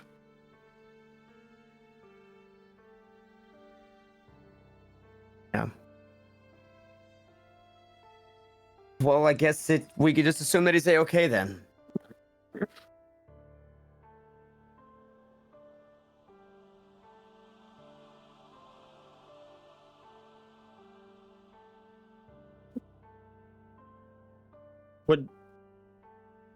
Would you know anybody here that might have been able to make sure he was here in the first place? Maybe or I guess you left him in the room, but I just asked a random guy inside and he said he didn't see anything, but would you know somebody here that might keep an eye out for that sort of thing or be more aware? Someone around here, probably keep an eye on things. We could probably check the guy that's doing my job right now. At least he should. If he's any good at his job, he would see all the comings, ins and outs of the docks. So yeah, we can head to my old post and see if anybody there might have seen him. Sure. On the way, Feyorn. Go ahead. Another person I might have told about all of our escapades was that I'm sure you heard Anders and Wyatt talking about me, keep my lips sealed. Yeah, I might have told the story to what I thought was Anders' assistant, but it turns out they might be part of the press. But I didn't say I didn't say where he was. I just said we found him. Right. I mean, how likely is it that that person found him, Oceanus, and took him from the warehouse? My best bet would be that he's with Gellin. But for whatever reason, if he's not, then maybe, hopefully Oceanus is telling a better story than what it sounds like has already been told. I want it to be very well clear what I told Mr. Chazelle. I made sure we were painted in good light, and I told the truth. I didn't bring up the council's involvement, but I definitely told our story for our recognition. Okay.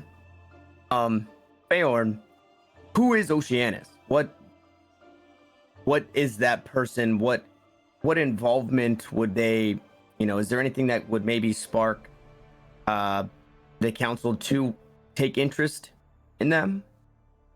I mean, he didn't really tell me much.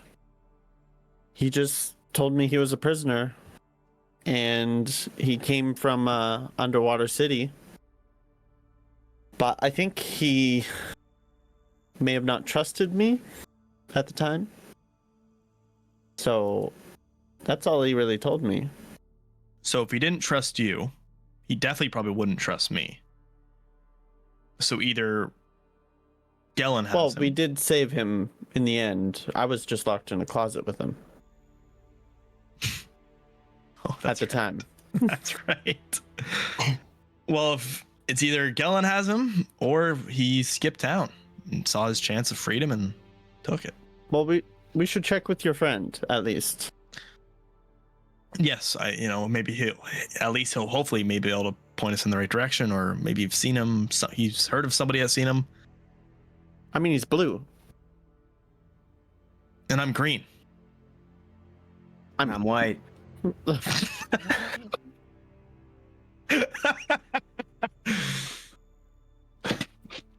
I'm just saying, he stands out, just like, Peaches stands out. She's a big pink bird. This is You true. don't see many blue people around. But we do see a lot of blue. The sky, the water. Let's go Let's see what he knows.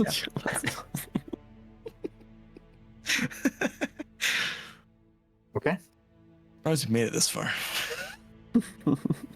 Okay. I realized so I do have something that I want to do before we leave the Taylor. I had a feeling, so I want to jump back to you guys. So Black Eyed Peas style? So you guys are headed to Gellin's place then? Who? The other group? No, we're heading to my old post. Oh, your old post. Sorry. Okay, perfect. Yeah.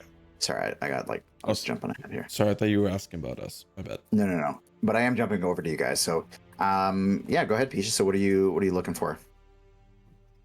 Just like a simple shirt and pants, medium-ish size build, just to give to August to replace his shitty clothes. Something more comfortable. Okay. Okay. So just something in his size. Okay. So she just kind of points you over to basically the racks, and you're able to find some pretty basic common clothes. That, I mean, there's a bunch of stuff that would be in his size. Some of it's more bland than others. Some of it stands out. You can get working clothes, whatever you want. Just something for comfort and travel, I guess. Okay. To get him restart.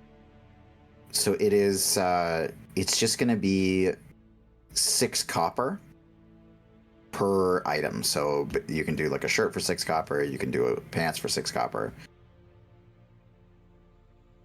Okay. Yeah, Cool. I'll do the shirt and the pants. Perfect. Okay. So you walk out with those I have to do.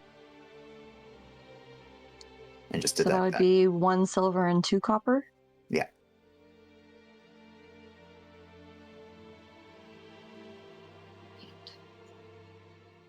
I think I did the math right. I don't know. You did. Okay. That's pretty. So as you guys are kind of shopping around, you need to make a perception check real quick. Both of you.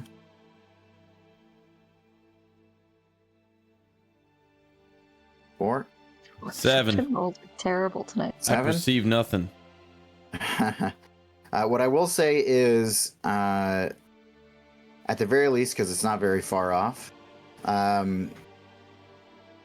you can see the other crew walking down onto the dock that Grix typically works at. So they're not exactly difficult to see. So you see the 4 of them just kind of make their way onto the dock, but that's all you get.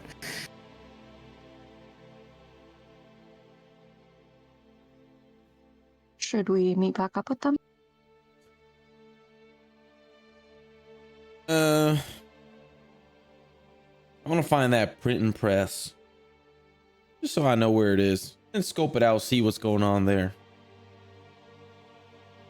Right. On the way there, I want to see if I can find a crossbow or a short bow or something that I can use for distance when I run out of spells. Well, actually, this market right here would be the best place for that. So there's a weapons dealer. I have a longbow you can have. Sorry. I can't use longbow. Oh. I have a light crossbow you can use. Okay. So do you still want to stop? It's a goblin-sized crossbow, but it's a crossbow.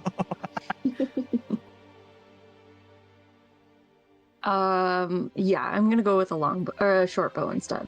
Okay. So, pretty gruff-looking couple of dwarves. They seem to be twins, operating a shop. I mean, they've got everything you could possibly imagine in terms of fundamental weaponry. Let me see here. You said a short bow? Hoo-wee! Short bow is going to run you 25 gold. Jesus Christ. So much for flooding the economy. Thank God. I thought we were going to ruin this town.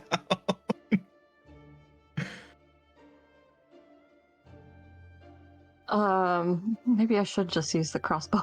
You see the price? It's shocking.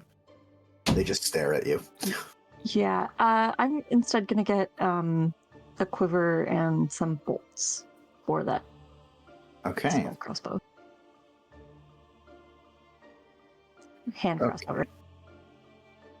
I think it's just a crossbow that he has. It is a light crossbow. Yeah. Light crossbow. Yep. Okay. I will hand over the bolts as well alongside of that. If you want to go ahead and add 20 crossbow bolts. Okay. So, you've got the bolts too? Of course, yeah. What kind of goblin would I be with a crossbow with no bolts? But I will need a quiver of my own, and probably more. Sure. So the quiver itself is going to run you 5 silver. Okay, that's much more reasonable. Okay. I'm gonna walk up to the stall and offer my quiver for two silver. No, I'm kidding. I assumed you took the quiver with the bolts, but okay, fair enough. Yeah. Okay. So, Wyatt, you're headed north then? To the printing room. Yep. Okay. And then Peaches, you're headed over to the other dock? No, I'm gonna go with Wyatt. With Wyatt? Okay, perfect. Okay. So you guys can make your way up. Actually, before we go over, I will fly over to where I see them and give Aukust the new clothes. Oh, okay. And he just 2 seconds. He just takes it and is very pleased and just immediately kind of takes off his shirt. He's shreddy spaghettis. Oh, yes. Scales just bursting with the muscles. Oh.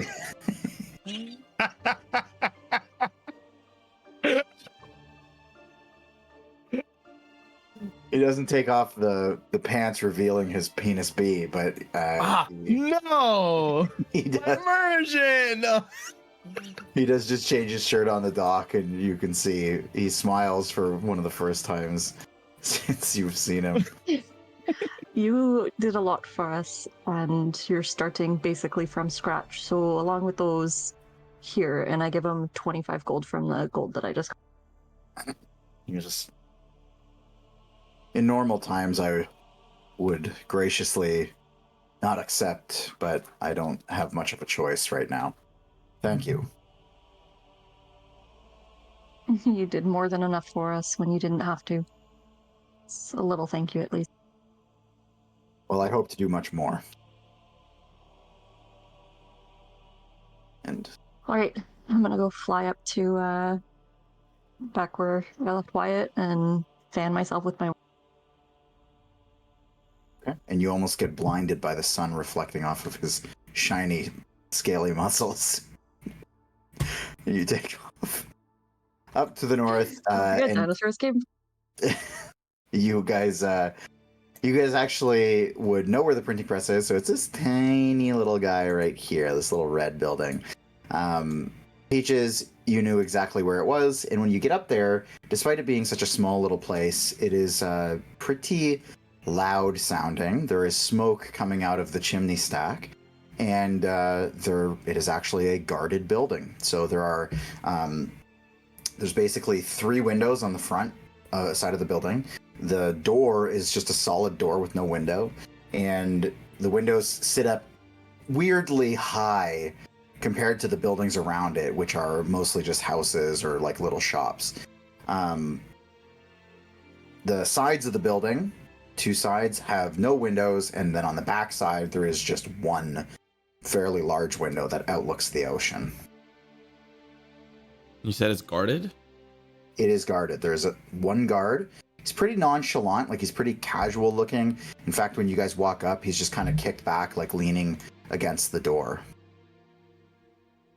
I'm picturing the guards from Monty Python. And he's got 2 halves of a coconut. No, we're running up and we just keep running up the castle. Oh, Anyways, different bit. what's the plan? Do you want me to try and fly you in, or are you going to talk your way? Honestly, I'm doing a little bit of reconnaissance. This is preparation for tomorrow's execution. I just want to know if the journalist everyone's so afraid of is inside at the moment. If I describe you what he looks like, you want to fly around and peek in the window? Sure. He's rich, long Could hair, you and quite comment on? snobby. Sorry? Are you able to make yourself look like? I mean, the guard standing over there, maybe not a good idea, but Okay. he's got a ponytail. He's a little short. He's snobby. He's wearing rich clothes. He's probably drinking tea, pondering life. I think I can try and get a glimpse. Just let me know what you see in there. Right, I'm gonna try and sneak around the back first, I think, to that big one. Okay. So you'd have to kind of make a wide arc to avoid the guard watching. I'll walk up and start talking to him. Okay. Okay. Little distraction. He's pretty casual, and he kind of engages in basically whatever conversation you'd want to have with him. So you just kind of, hey, buddy, I can't let you in here. Yeah, it's fine. I know. Do you know who's in there now? Sorry, I can't tell you that either. I know it's weird. It's just a paper, but I'm not allowed to say. Yeah, I'm honestly just looking for the journalist. If he's not here, maybe he might be around somewhere around the town. Oh, you're looking for the kind of head honcho guy they brought in. That's right. Yeah, I don't know. He seemed pretty busy. I think he's writing up some big piece. I mean, I can't see why else they'd bring him in if he wasn't going to stay busy. You know what I mean? Yeah, I know what you mean. All this politicking, and you know how it goes. Yeah. Does he stop by though? Trying to catch him at a good time. I mean, look, you seem like an alright guy. Just I can't tell you that either. Do I recognize him from the night of the boat? No. This guy seems like he's been at this post for a while. Well, that's fine with me. I completely understand. Thought I'd check here anyway. Well, thanks. You have yourself a good day. You too, buddy. Good luck finding him. Thank you. Okay, Peaches. Meanwhile, you fly to the back. And when you get there, there's a bird perched on the little windowsill. Yay! don't like Do I that. recognize the bird? What's that? Do I recognize the bird? What kind of bird do you think that is? A courier pigeon. It's a pigeon. It's like it's kind of got like a unique coloring to it. It's got like black wings and a white body with like a black spot on the top of its head. Definitely stands out. Is that similar to the one that I saw the day that Gellin had it when we Nope. were leaving? It's a different one. Does it have something attached to its leg? Nope.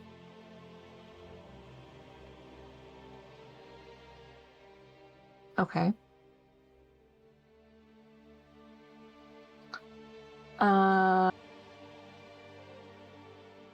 Can I? Oh, fuck it. It's I the wanna beacon land, key, like- by the way, this thing. Oh, I want to land on like the roof, kind of out of view of the bird, Okay. and then just kind of watch it for a minute to see if it does like natural bird things or if it's like something disguised as a bird. The way it's perched, it's clearly looking into the building. It's not like looking out at the ocean or the breeze. I try.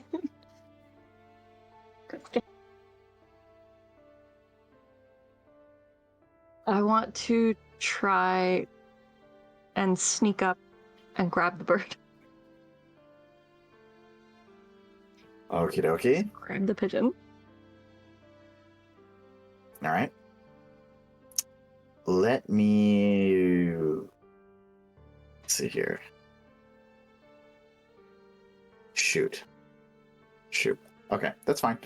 Give me a dexterity check, and I will be contesting this.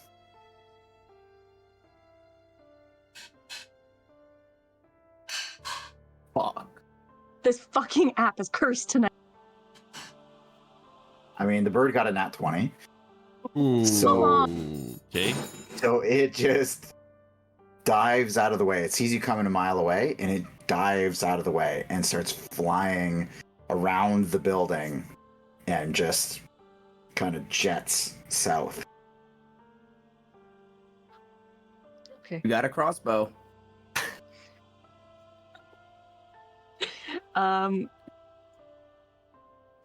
No. Hi. I'm gonna just continue on with the plan. Just gonna peek in the building. And just peek in the... Okay. I kind of want to clock where the pigeon is going to, like if it goes to a specific part of the town and then like lands or. It seems to be just staying above the buildings, like just flying its path above the buildings. But it goes south basically until it's out of view. So you're gonna peek into the building. Give me a perception check. Sort. 18. Okay. So you peek inside the building, and you see basically there's two halflings in there, and their hands are all like blackened with ink. You can see, and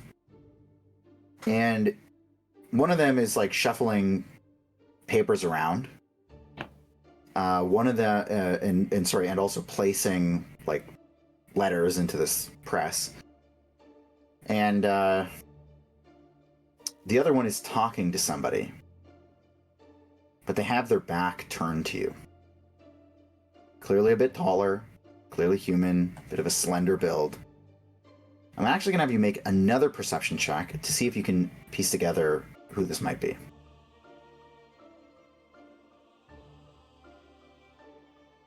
What the Very good. fuck? Very good.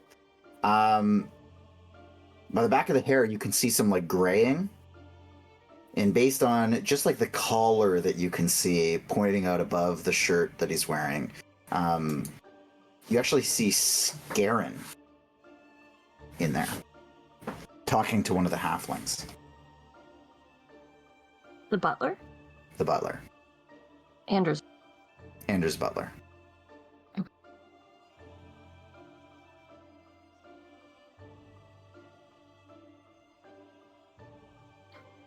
Okay. Do I see anyone else in the building? Nobody else.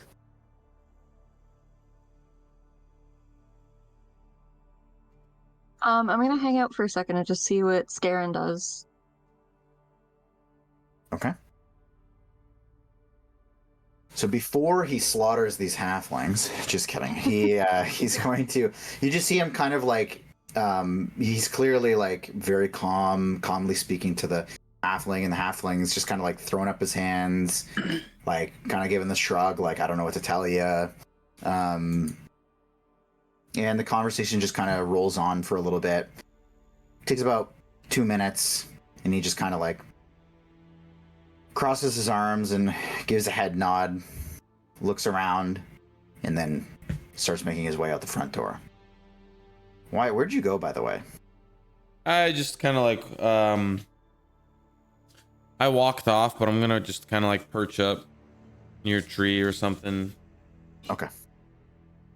Just like lean on it while like maybe sit under a tree, wait for Peaches. Be not too far. You did see the pigeon come out, by the way. Pretty hard to miss. It just takes off flying, and it's got pretty interesting colors. So you would have witnessed that. Eldritch Blast. Peaches, that is what you see. Scarin leaves out the front door. Okay, I'm gonna go check out the other windows now. Okay. Wait, were they on the front of the building? Yes, they are on the front of the building, so that's where the guard would be. And that's where the guard is. Okay. Do I see Scarin like walking towards my direction? If I'm just like a little bit further down the path. You do. Can I intercept? You can. Oh, hey, Scarin. Ah, a familiar face. Well, are there unfamiliar faces in the printing press? Well, if I must be honest, I don't usually go there, so some. Yeah, neither do I. I'm looking for our lovely journalist friend. He doesn't happen to be in there, does he? No, unfortunately, I also was looking. Rats. I'm not sure what this errand is all about, but I am obligated.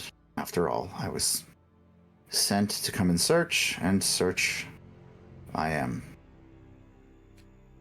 Oh, you don't know why you're looking for him? If I am being honest, I certainly have an idea, but I don't ask questions, and I try not to hear what I'm not supposed to hear. That's right. Good on you, Scarin. Do you know if the story has started printing yet? Oh, definitely not. From what I can tell, he hasn't even made a stop to the press. To print the new paper. I don't think he's done writing it. In fact, I think he's probably out there somewhere asking questions to somebody. Right. Trying to build on whatever this is. Right. Do you know if there's like a guess when he might be done? Maybe a day or two?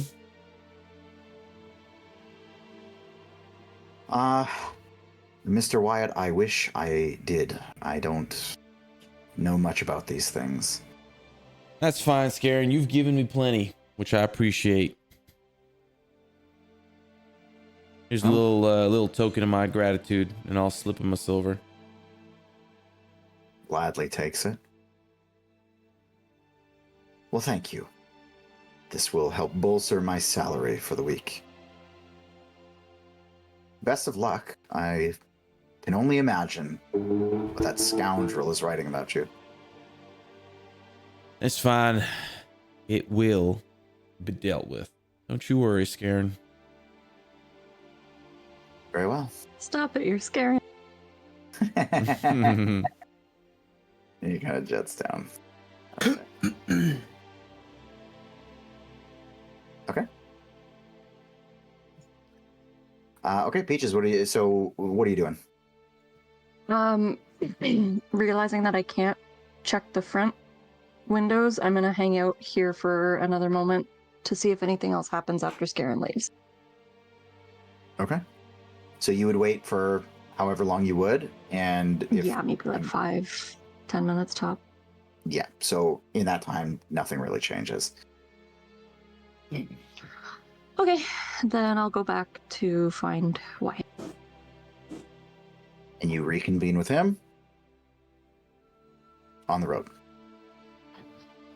He'll never guess who was in there. It was Scarin? Yeah, I chatted him up real quick on the way out. Turns out our handsome devil doesn't happen to be in there, but we got some time. Story Oh, hasn't. weird pigeon. Pigeon? I saw a weird pigeon. It definitely looked like it was eavesdropping on, basically doing exactly what I was doing. How do you know Tried that? to catch it. I watched it staring into the window and not acting like a real bird. How do you know it's not acting like a real bird? I think I know birds. Do you? Yeah, I very much know how regular birds act. What behavior was it exhibiting to make you believe that it was spine? Yeah, it's like First off, it was facing the window, watching in, not bobbing its head, not looking around. As soon as I came anywhere near it, it flew off. Just did not seem like a regular pigeon. so you would probably drive. No, generally birds will look outward if they're on a ledge. Sure. Maybe. I don't know birds. What I do know I do. is that we have some time. And time is what I need. Well, sure. We can meet back up with the crew. I've collected all the information I need for the day. Time to get drunk. We're... oh, that sounds lovely. Are you going to disguise yourself as Chisel? I haven't decided what I feel like doing yet. But either way, his story will not be told. I can guarantee our group that. I don't need any more unwanted problems here in Saltmarsh. I barely just got here 6 months ago. I don't need to be the talk of the town. I don't really want to be involved negatively with this town, but I'm just hoping that my reputation upholds. Don't worry. It'll be a beautiful story you'll read in the paper someday. I don't know. Sure. Let's go join the crew. Okay. Okay. Speaking of the crew, you guys make your way down to the dock, and you see that Grix in your place is a halfling, little bit of an arrogant dude who was working beneath you, just doing simple tasks, who seems to have made his way up the ranks, at least to the point where he's taking your position as kind of like the second in command of this particular dock. His name is Auroran, and he sees you coming from a good distance away, and he just kind of like, you can see the shit-eating grin from like a good block away, and he just kind of like crosses his arms and just sees you coming. Before you can say anything when you get there, he just, well, look who's back. Not for your job, I hope. No, I'm not here about the job, Auroran. And I'll like kind of straighten myself up, to make myself look a little taller, as we're having a mental dick measuring contest here. And you now tower over him. Yeah, I'll just make sure I look down at him, make sure like my head is actually like adjusted down. No, I'm here about another matter. Like look back to Feyorn and Milo and Aukis, and then look back at Auroran. You didn't happen to see a blue, what was it, Feyorn, an elf, right? He was an elf? Yeah. Yeah, a blue elf walk out of that warehouse over there. I'll point at the warehouse I stay in. I don't think so. What, are you harboring fugitives now? Last I checked, I don't harbor anything. And are you sure? You don't know? You didn't see anything? Or know of anybody that saw anything, potentially? I would love to be able to hold that information from you. But I genuinely have no idea what you're even talking about. A blue elf? Like a sea elf? I don't know. He was blue. Haven't seen one Feyorn? in a long time. Is he a sea elf? Yeah. Guess he's a sea elf. Nope. And none of my crew are going to waste any of their time talking to you. So you may as well butt out. I'll spit on the ground right in front of his like little desk thing. That's okay. I'll have one of my men clean that up. He doesn't seem like your friend. He said he was your friend. I said no such thing. This sniveling little weasel, and that's a compliment for him, would be lucky to call me his friend. Why do you think he would tell us anything? Because as his superior, it would be in his interest to tell me the truth. I don't think you're my superior anymore. I've moved up. In fact, Gillen himself said I would make a great fit for this role, and on this dock particularly. So I think I'm here to stay. Do you like leftovers, do you? Like getting secondhand helpings? Maybe it feels that way now, but once I ascend to even greater heights above you, you won't be saying that for much longer. Remember Susanna, your wife? Ask her what she was doing a couple years ago. And I'll wink and walk away. Susanna? What do you mean? Just gonna keep walking. Roran, I'm sure that's. I'm sure that's just a joke. By chance, have you seen Gillen here? Has he come by recently? No. I was called to his own home to be given my details. That's the last I saw him, anyways. And when you were there, was anybody else there as well? Other than me? Yeah. Let me think. Oh yeah, there was none of your business. Fucking got him. Can I just stand there like? Throw a berry at him. Can I like not throw a berry at him? I kind of want to flaunt my badge to see if that does anything. Ooh. And be like, I hope you're being truthful with us. Oh, an off-duty guard?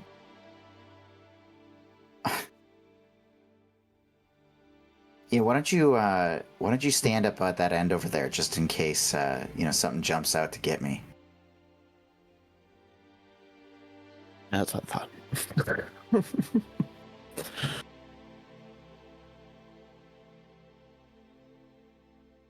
I've got work to do, fellas. And unless you've got some crates for me to load, I'm gonna get back to it. Thanks, Auroran. And I'll turn around and walk away and like catch up with Grix walking away and just be like, and that guy's a little bitch. Yeah. I think that's bad. You should talk to his wife, Susanna. You didn't really. Listen, I'm not the type of goblin to kiss and tell, but yeah, I did. Let's just say it's a jungle out there. Okay. What's the crew doing now? You would have thought she was a goblin or He was definitely gobbling something. Oh my god. Did we just create an adultery arc for Grix? Yeah. I think we did. You can choose to let that be canon or not. I'll let the DM decide now. I didn't even roll for persuasion. Just happened.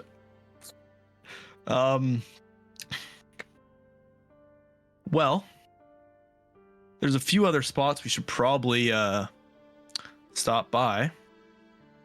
You think we should wait for the rest of our party, rest of our group, if you will? Yeah, I mean, I definitely think we need to try to get our wits about us. If we only have 2 days, and yeah, we definitely need to put all of our brains together to figure this out. Yeah, I think we should definitely maybe check out the ship, and most definitely check out the jail, and hope that they brought the captain there. Yeah. All right, let's go find those guys. I wouldn't mind taking a little peek at the market here. I could use a few things while we're waiting. Sure. I mean, that's where you should send Wyatt. No, I mean that's where. Yeah, let's hope they're still there then. And then we'll head to the market. Okay. While you guys are down there, I need just Grix is going to give me a perception check. Oh, just Grix. Just Grix. It's just not fair, Frank. Ooh, baby. You're not even gonna let him roll his new dice? I think let me roll my new dice, dude. You don't give a fuck about me. I do give a fuck about you. Unfortunately, you don't know who this person is, so it wouldn't help you. Grix, as you're kind of peeling away here, you actually see across the river, you see a little journalist boy. He is little who boy? The journalist. Journalist boy. He is talking to somebody with his notes out, and he's pointing up at the ship across the way. And then you see him point to the windows on the house. And he's kind of like asking questions and taking notes, standing next to some sort of like, debutante, maybe like a half orc or something like that.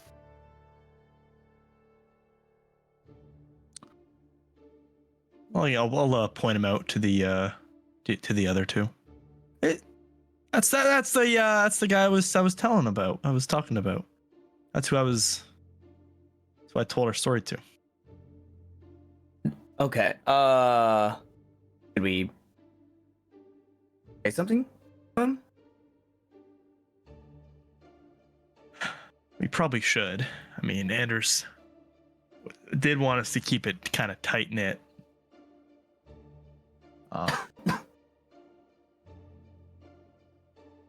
Maybe we can convince him to give us more time, and then we can give him the full story. We'll exchange a juicy story, the truth, in exchange for more time before he turns the town on us. Yeah, doesn't sound like a bad idea. I can go shopping later. We will walk up to. This is Chiselle. Chiselle, yeah. So Okay. you're going down across? Yep. Okay. So I'm gonna correct the mistakes of last session, and I'm gonna say, Wyatt and Peaches come across your path as you're leaving that dock there after that conversation. So let's bring him down.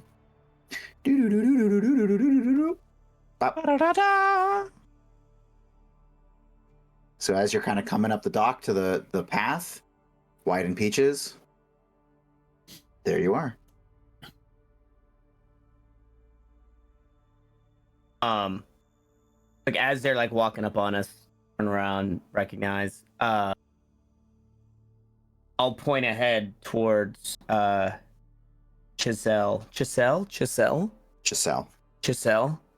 I'll point ahead to Chiselle. Your writer friend to Wyatt. Definitely not a friend. Did you shrink, Wyatt? You look shorter. No. Oh. Are you sure? Could have swore you were at least like more than a couple heads taller than me, but now you're. Maybe you grew more. That Peaches, you're probably right. Anyways, I don't think it's in my best interest. You guys are going to go talk to Giselle? Yeah. Yeah, we were gonna try and make an exchange with if he gives us more time before releasing whatever half-assed story, gives us more time to figure all this stuff out, then we'll sit down with them and give him a story. Oh, yeah, we could tell him to meet us somewhere for sure. Maybe an empty, abandoned area, nobody else around to see. On the ship. We'll give him the story for sure. Why don't we bring him on the ship? No better spot. What if we allowed him to? What if we allowed him to come along, and he could witness the story? Maybe that will sell him enough and buy us enough time to figure out this whole Blackwater thing. Sorry, I got Blackwater in my throat. We can decide to do whatever it is with him after. By all means, do what you like, but I think it's in your best interest if I'm not there. I don't think that guy likes me very much. He likes me. I didn't make a great impression on him the first time, out of my own choice, and I will continue to uphold that choice. So, not knowing the rest of y'all, you should chat him up. And if you need me, I'll just be at the pub. Sure. I'm fine with that. Order around for everyone.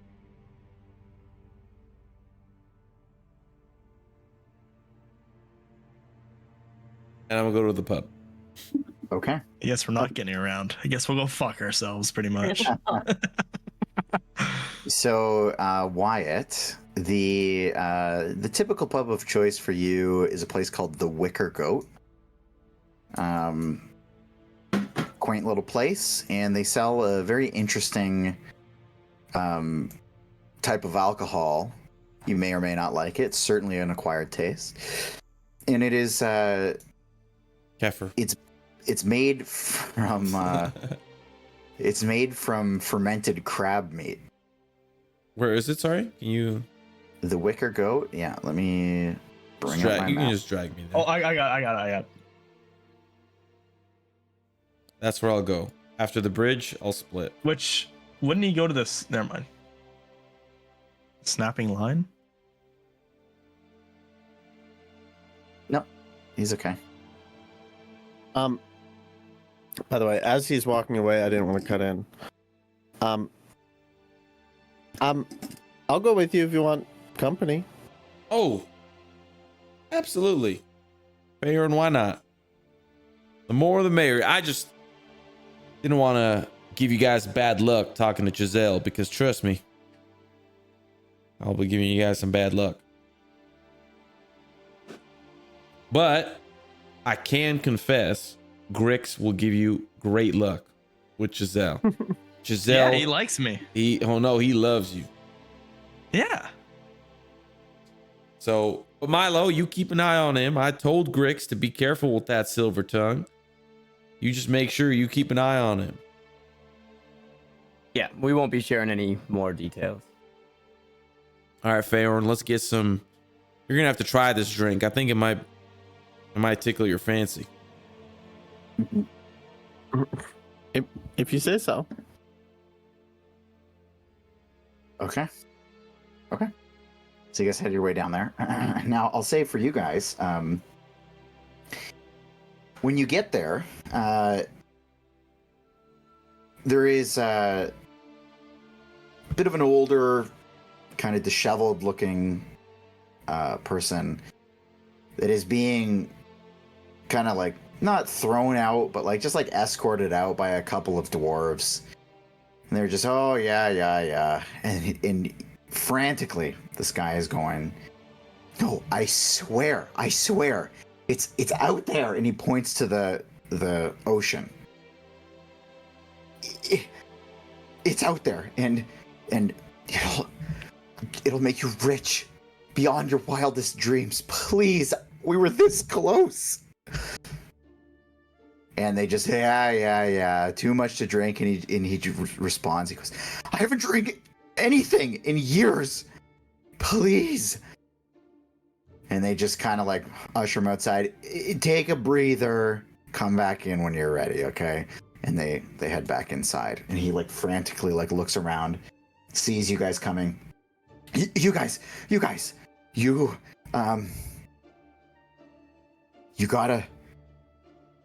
want to get rich, right? No. But there's my ship. It's got deeds and it's worth tens of thousands of gold. Listen, buddy. Let me make it worth your while.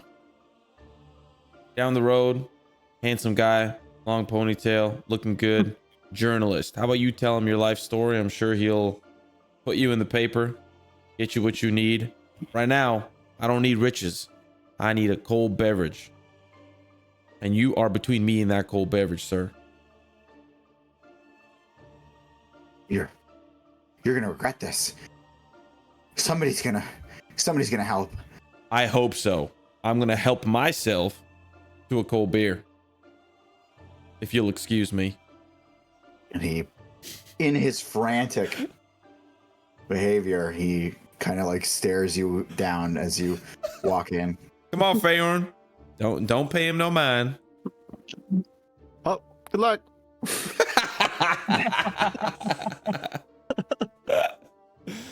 Okay, and you guys get in there, and it is loaded with like lots and lots of dwarves from the mining company are here, but there's also, you know, a bit of a beat up kind of crew that hangs around this bar as well. Instead of yes and, I no-anded him. No and. And I gotta go. All right. Now I am going to bounce over to my other crew here for a minute, though. So let's get you. You guys can waster yourselves to where you need to go. When Oh, sorry, we're walking so over, sorry. I fall in line next to. Next to Akis. So you cut out a little bit there.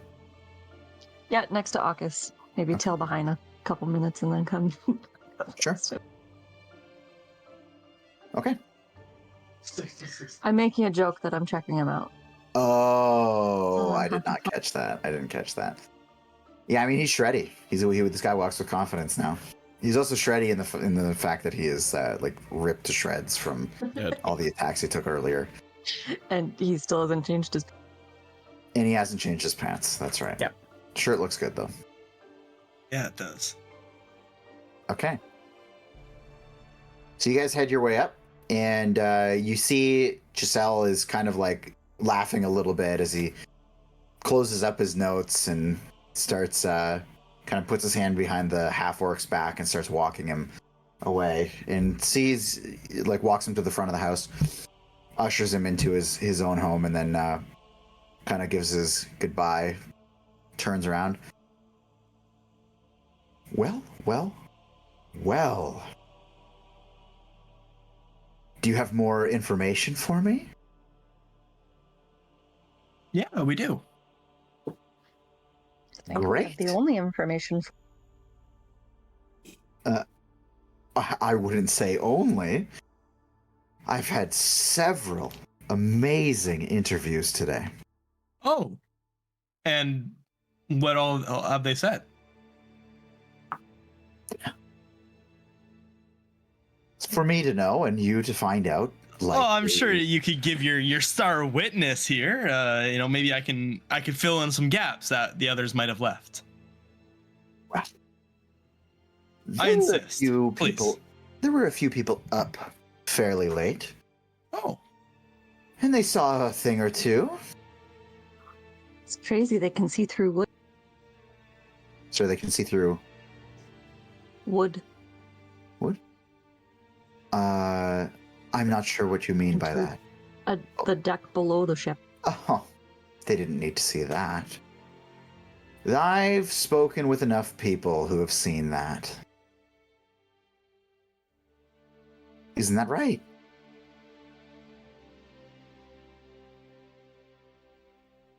Yeah. Have you been on the ship yet, or they won't let you? Oh, I didn't need to do that. Got a pretty good layout.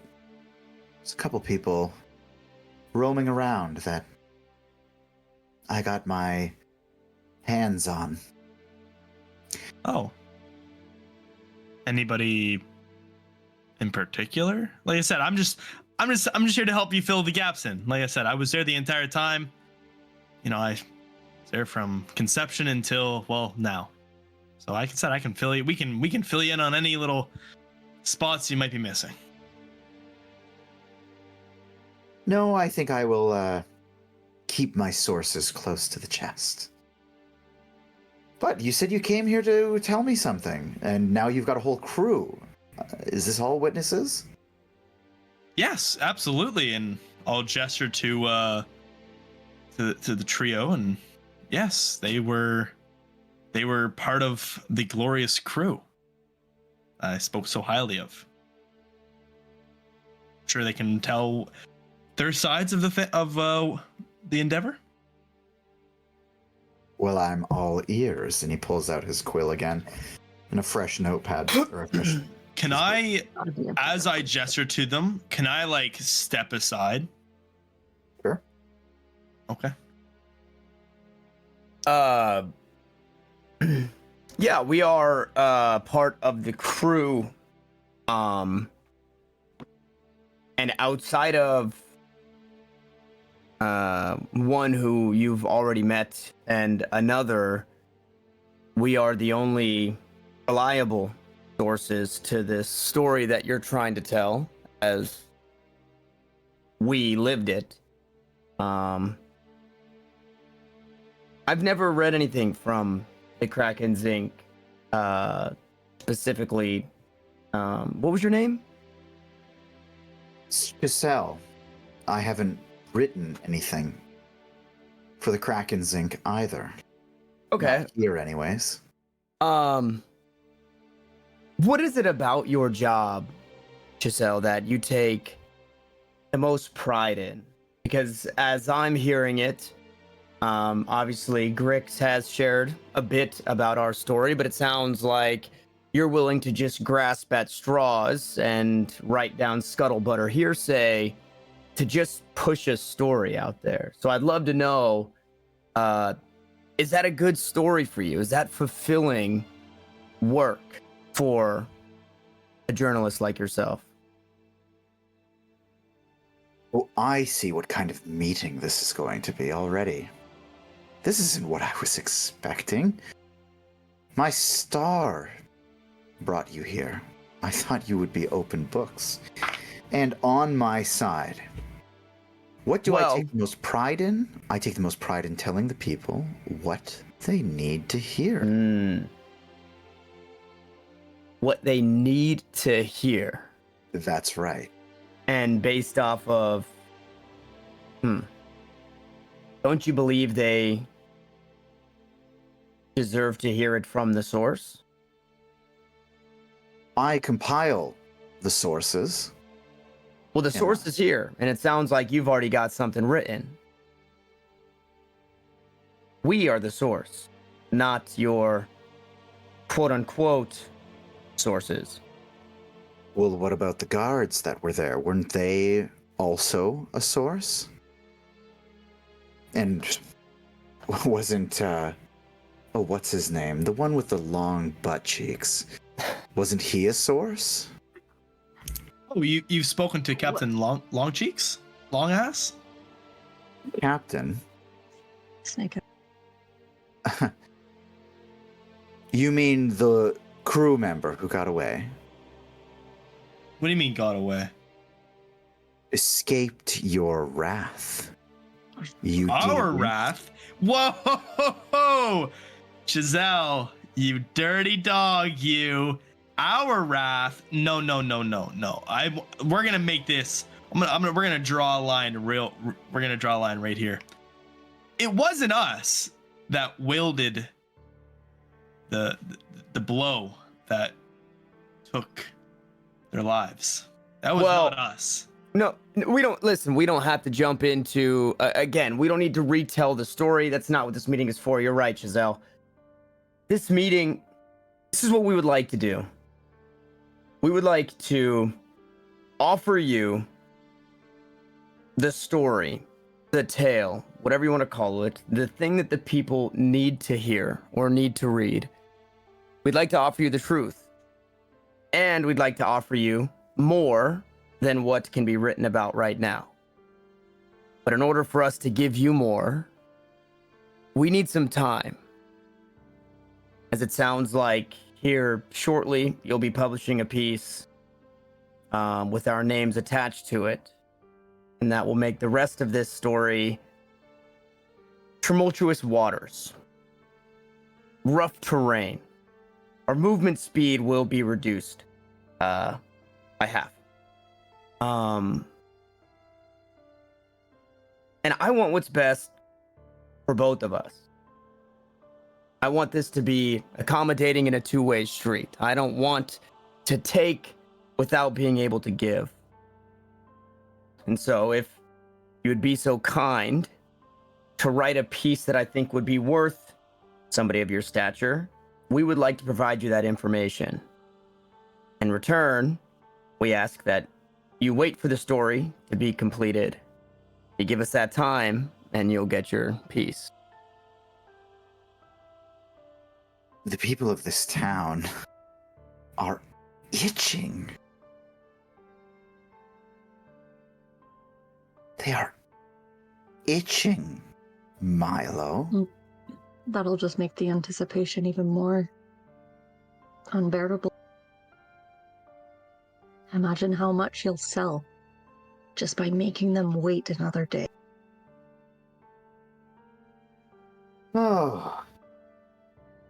But imagine, I don't think I'll sell any less by publishing tomorrow, which gives another day of that printing press to print even more to be distributed to the rest of the kingdom.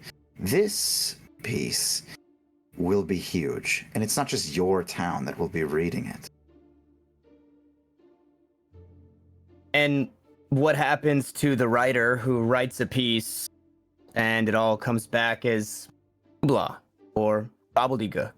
What happens when you write this piece, but the truth tells something different? The truth is what every person agrees on. And if they're all reading from the same source, I don't understand what you even think that would accomplish, making them wait. And the truth is here in my pages. Is he holding the book currently? He has it in like a satchel at his side.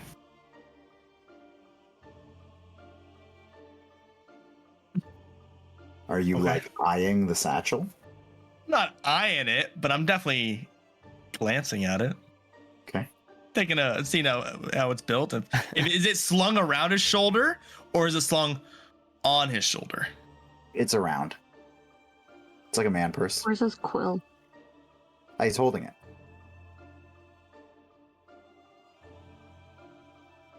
So, you want more time. What is it exactly that you think you'll be garnering in that time? If you have the truth, what could you possibly be seeking? Well, that's Gotta make for the us to story know. juicier. And that's for us to know and you to find out. We can't give you any more because then you'll just look to publish what it is that we speak about right here. What if Maybe we could get a little bit. what if we offered you to join us? To come along and see it firsthand? See what? A ship? I'll be on that ship by the end of the day. If I want to. Well, by the end of the day, you'll be trespassing. Oh, I don't think that's true. Not with the connections I've made in my short time here. Who's actually in charge of that ship? Well, as it stands, technically, on paper, it's owned by the king himself. So... And do you have connections with the king? I have connections with the people physically overseeing the boat. And the dock owner. And the guards. Dock owner as in Gellin? Maybe I've spoken too much. Gellin doesn't own that dock. Okay. Sure, he doesn't. I've worked the docks here long enough. That's unfortunately it's not one of the ones he owns. I never did any work there.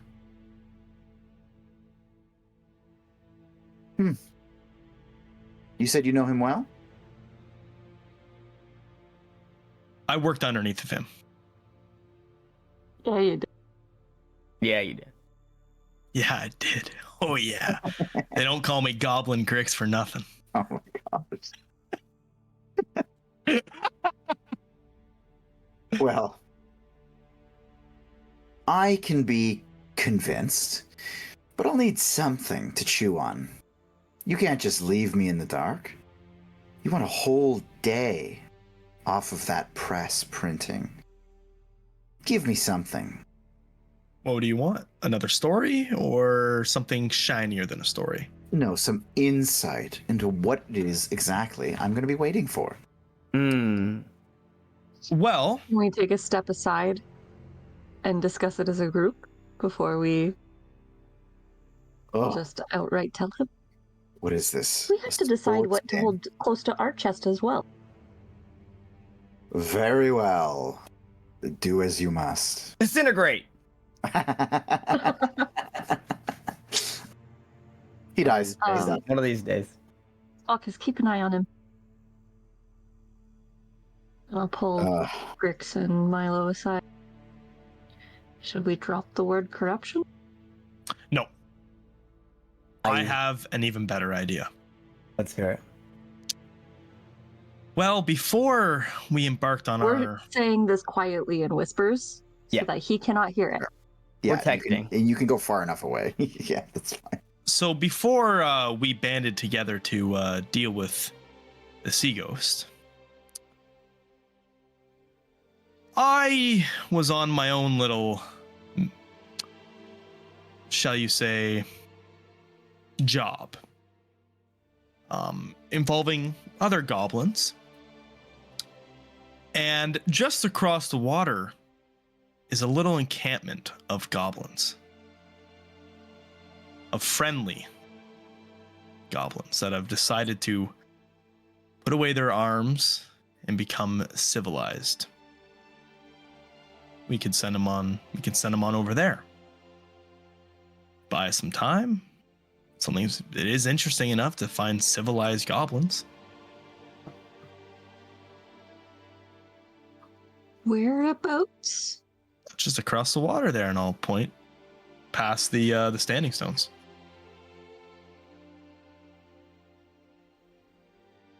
You have been looking at the map. You're welcome.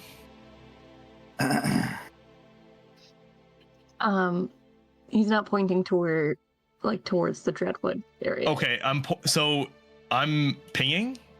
If you want to look where our ship is and look towards the Gotcha, right of the ship. gotcha. So it's that, if you look past that, it's that direction where all the other tokens are on the side. All right, those are all the goblins. Okay, I want to make sure that it wasn't the ones that we. I say above table. No, that's possible. He could be interested in. I don't know that it's enough to take him away from this story, though. Well, I might buy us enough time. Unless you guys have anything better. Well, that's the thing. I don't know that he'll sink his teeth into it to want to investigate when he's got this on the horizon. He might want something involving this. Well, we Might could want the name dropped or- we could say that they're not friendly goblins and that they're possibly planning on attacking Saltmarsh, and he could run with that. Fear mongering is a good seller as well. Yeah, I mean, what all have you mentioned? Is Chazelle aware of the group at the mansion or anything of the sorts? Because I think there's a way that you could tie that into. It might be easier to say what he doesn't know. Okay. What he does know. You overshared. He knows that Wyatt is our leader. Okay. It was Wyatt's idea from the start. Okay. Should we drop information that's false to try and lure him in? Like we got something off the ship that we managed to hide before everything went down? Yeah, Did I mention the weapons? I don't remember if I did or not. I don't think to him. I think you did to Gellin, but not to. Yeah, that's what I think as well. Which I mean something that doesn't exist. Oh no, you did. You even mentioned the war. Oh. You mentioned everything. So I mentioned everything. Okay. I left out some specifics, I guess.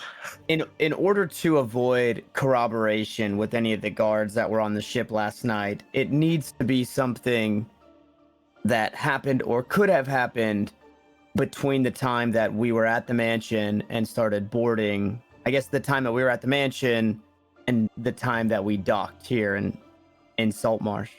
Maybe we give him the name of Sanballet and let him run with that.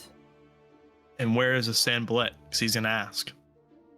Well, We could send him up to the mansion. we'd send him up to the I'm pretty mansion. sure you told him about Sambalet too. Oh, you did say something about miscreants and shit. And You even told him you let him go free. I'm pretty sure. No, I think didn't because I didn't He told because us to I go didn't. Okay. No, I didn't because I didn't know what happened to the Sanballet. Okay. Yeah, you just said that there were miscreants up there. We dealt with them, Mm-hmm. but Fuck, you what- didn't say that to Chisel. it would have been so good if we never did the alchemist stuff. And then we were like, yeah, we got this guy locked up behind this fucking door. You should go open that shit and question him. And then he gets clapped by skeletons. We could use that as a bait. We found. I do still have the tool. Mansion. We found what he was working on, and it's connected to the ship because the ship was coming in and doing business with them. Could say that we found, something connecting to the alchemist, and if he goes up there, he'll find riches. The only other thing I can think could of work. is I still have the documents from the ship. Of our Didn't we also take a book that had something to do with the alchemist? I believe Feyorn has that. Yeah, I definitely think if we show him some of the alchemist stuff, maybe we can send him on a wild goose hunt up to the mansion to explore more about stone and tie it to the story here. I mean, even that alone just kind of gives way to the story of, how they were smuggling before. worth a shot. You have my idea for a backup. Sure. I think we tell them that we found something related to the alchemist. It's still up at the mansion. Mention the philosopher's stone. That might ping his ear a little bit. I'm sure we have some sort of something that can corroborate it. I have the tool that they were using. Well, we won't want to show the tool, because that'll prove that it is false. Good point. But I can show him the golden skull. That could do it. And the golden apple. I have a few different things. That's perfect. Okay. Sure. Who's talking to him? Me? You guys? I could be kind of persuasive.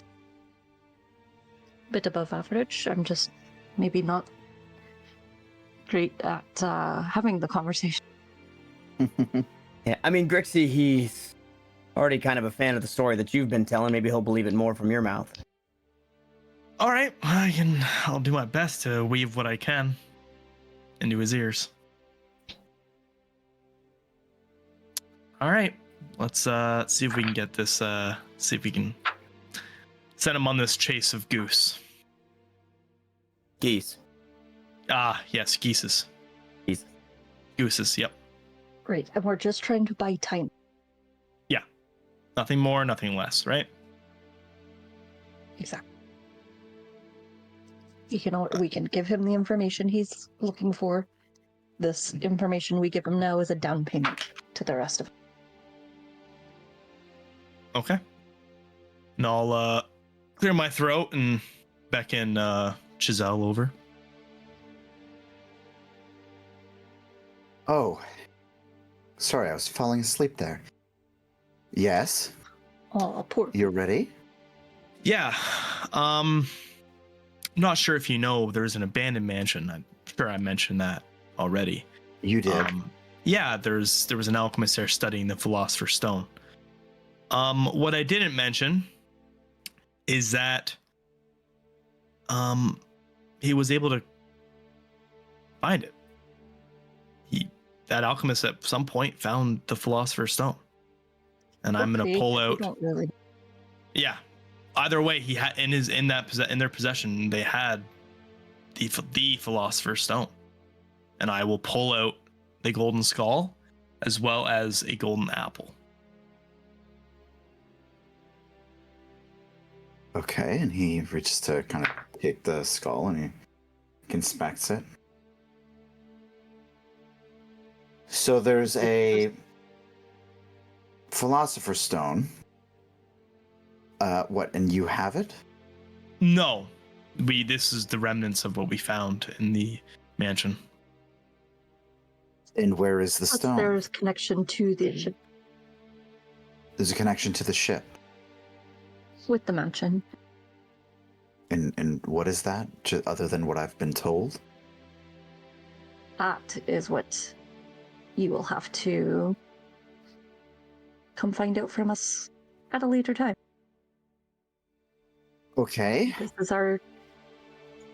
is our proof that there is something more to the story. I'm not sure, even if there is a philosopher's stone, how this ties in or helps a story about a massacre of a boat filled with sleeping people. Well, this is obviously how they were paying the people on the ship. Follow the money. Is it do some obvious? Investigative journalism? Do your job a little bit. Follow the money. I've been doing my job all day. Right. So sorry, where is the stone now? That is what It's you'll either- have to find out. Yeah, it might be in the mansion. I know we didn't look upstairs in the mansion, so. Oh, so you don't know where it is? No, but it's definitely been here, as you can see. Forgive us for being dragged away as we were dealing with the matters of the sea ghost. Shortly after, we dealt with the matters of the philosopher's stone and the alchemist. So forgive us for not being diligent in rescuing the people on the ship. Well, so I will be waiting a whole day for you to uncover some more information about a stone that you didn't even think was valuable enough to go upstairs and look for? No, the stone is some of the loose ends. What we're going to do in this time is different than what we've already done. We're going to uncover more, and we will unveil more of what is happening here in Saltmarsh. Especially with that gold that I found in the captain's quarters on that ship. Okay, this is what I'm going to have you guys do. I'm going to have all 3 of you make a persuasion check, and at least 2 of you need to beat this roll. Does it have to be Good luck, boys. Actually, Oh, that's a good start. He said 2 of us have to beat it? Two of us have to beat whatever he rolled, and it ain't gonna be me. That's 1. 17. 1D? Persuasion? Persuasion. 17. 12 on the die, baby. 5 plus 5.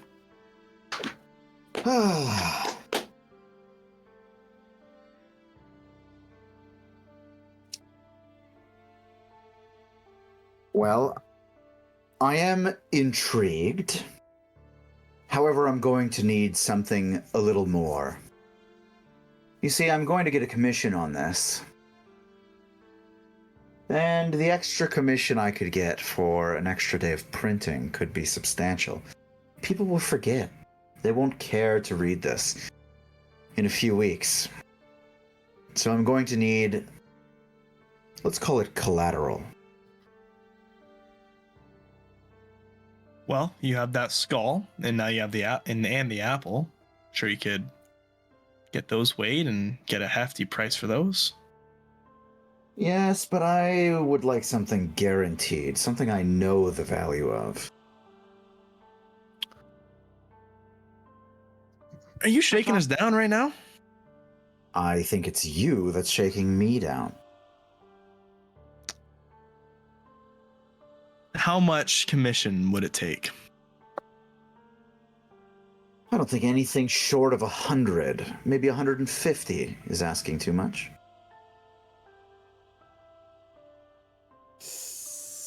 And, you know, you provide a... I will pull out my bag of gold, and I will... Wait.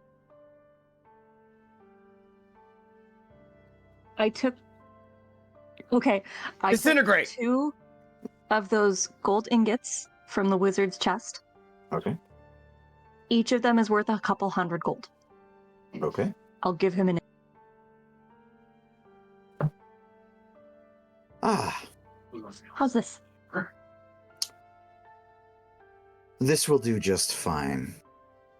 Now, I'm not going to give you very long. I would like to be printing this by the end of the day tomorrow to be ready for the morning. So, get out there. Go get me something. If you go back on your word over this,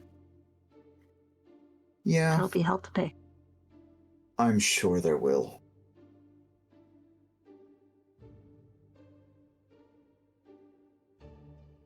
Whenever we decide to leave, and as we leave, Milo will say to Grix,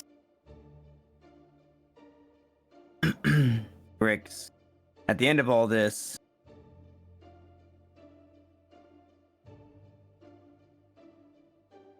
I don't care what happens to that guy.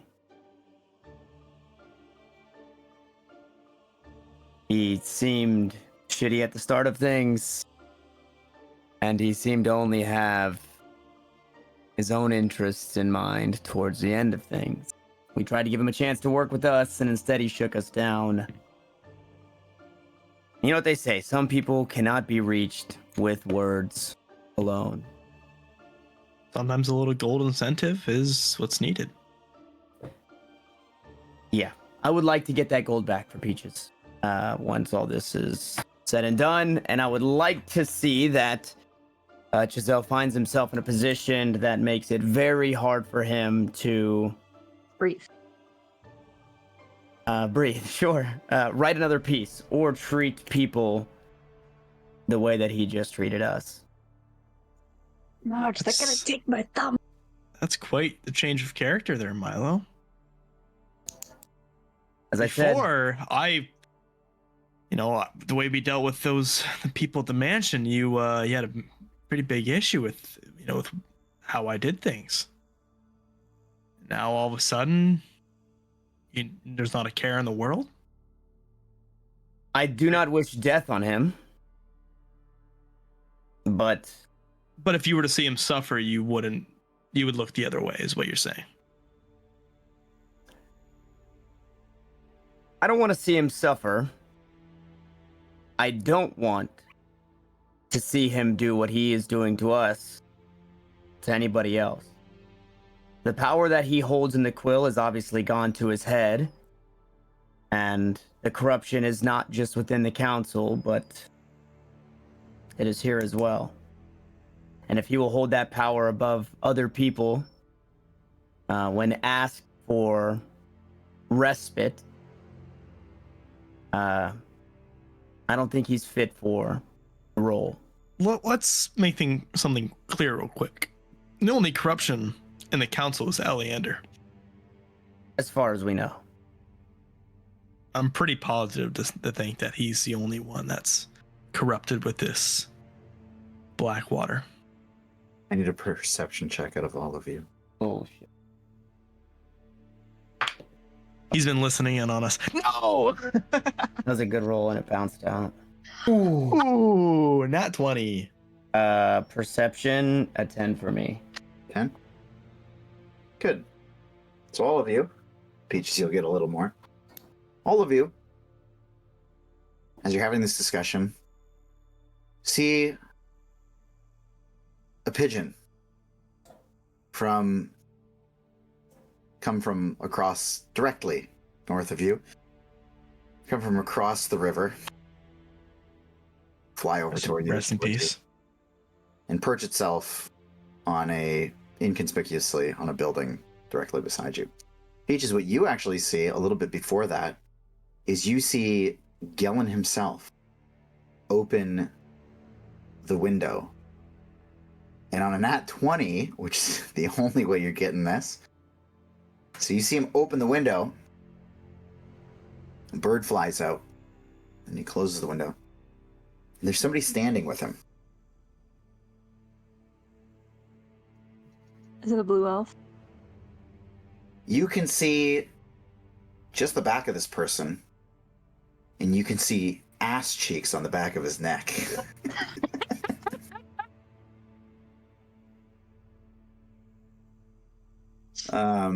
Guys. Where is this at? What room? I just spotted Longus. Longus is at Gellin's house. Now I am He's gonna, in the window with him. as you say that, I'm gonna bounce over to my other boys here. So to my other boys, you've been hanging out there for a bit. You step in, you see a familiar scene, dwarves, kind of scraggly crew, all kinds of different people there. And the two dwarves that were walking out that crazy person kind of retake their seats, and a familiar face greets you at the bar. Wyatt, somebody that you, I'm sure, would have seen before. This person is Lankus Kurid, a retired army officer who now runs this bar. Your ugly face again. It's been a little bit, though. What can I say? I missed beer, the atmosphere, and being left the fuck alone. Yeah. Well, sorry if I can't oversee that last part. We've been getting looked at a little bit every now and again recently. I don't know what's going on. Maybe trying to get more taxes out of me. Bastards. Who's looking at you? I don't even know. A couple of guys dressed up all fancy, coming in asking questions yesterday, last week, asking about our sales. It's a nightmare. Fuck them. I wish I could. Lost my dick in that fishing accident, though. That's canon now. Yeah, hook, line, and sinker. Am I right? Sinker, it definitely did. So, who's the big boy? He's a first timer, so he's gonna need as much as you can give him. You can give him some of the crab juice. That's exactly what he will have a picture of. All right. I like this guy already. And he just quickly sorts it out, puts it on the bar.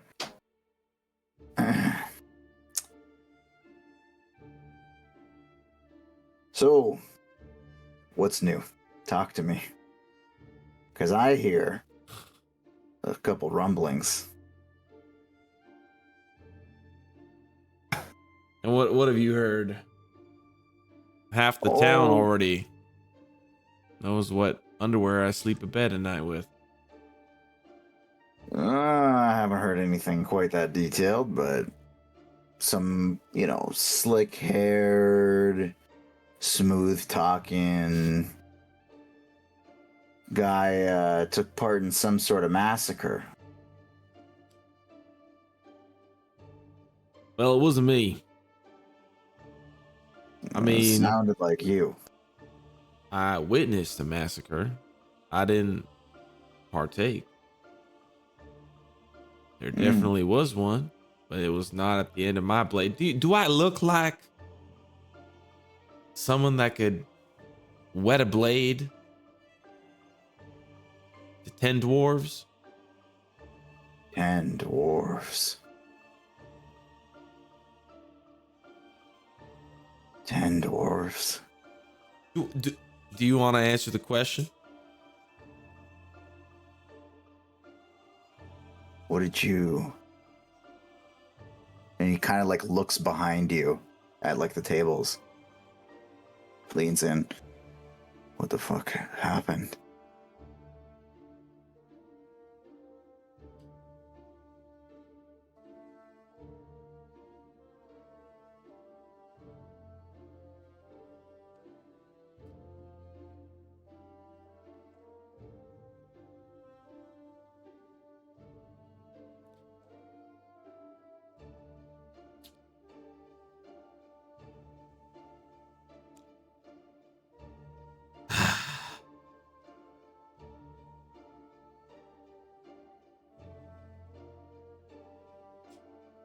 That may be a question that you may want to ask the guard, but not me.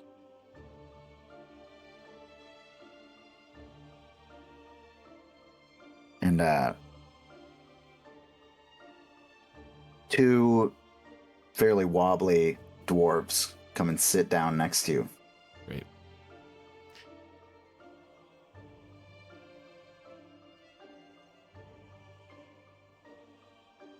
Hey, I saw them bodies coming off of that ship. Not a single one of them above my height. And I saw you coming off of that ship.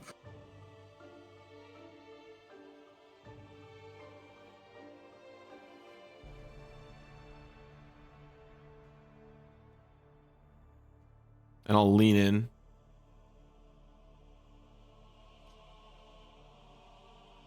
And? You and...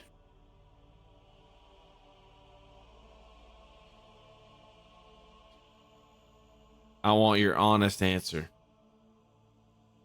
You look like a nice guy. Don't you butter me up.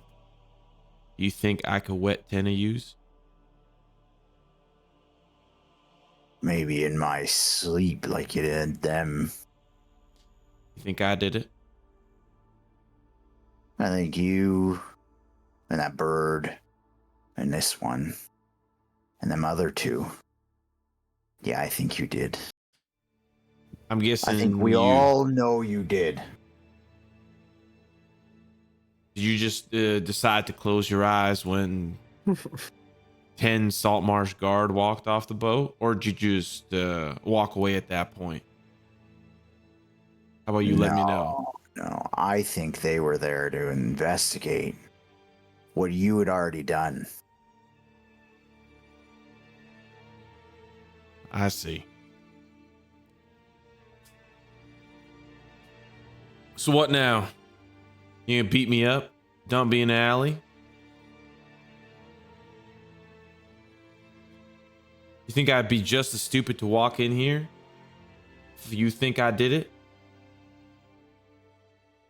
What are you calling me stupid for thinking you're stupid and not but not so stupid?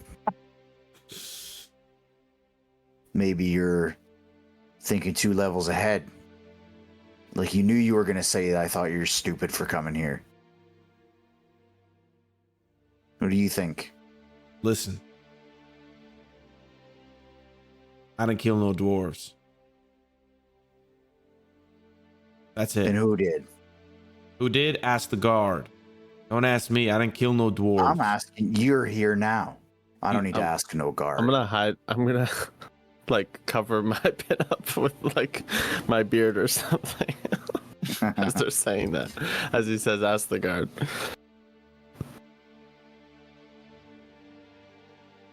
I don't need to ask nobody except you. So why do you think that I can walk free and Eleander is a wanted man? Huh? What makes you so sure that I did it? I don't know nothing about no Eleander, but I know about you. And I know what you done to my brothers. They could be here now, mining in them mines, living their best life, smelling in that fresh, miney air. Those fuckers from the mine?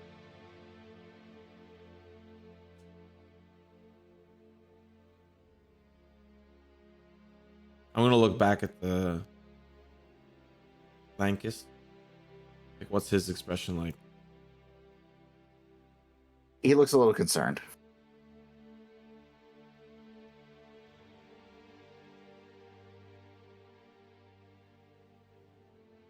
Well, Feyorn, it seems like we're not welcome here.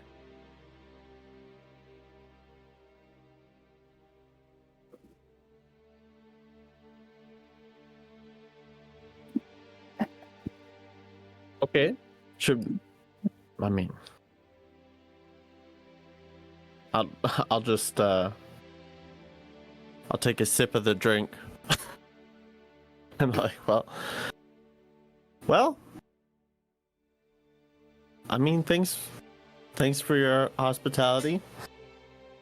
I think these two are they're too drunk. You should probably cut them off. Oh. Big man making calls around here, huh? Telling the boss how to run his bar. I just gave him a suggestion. No, why don't you have a seat over here? Right next to me and my friend. I think. Or why don't you have a seat over there with my other friends, or over there with my other friends? I think we'll be leaving. I'll put 4 silver on the table. Just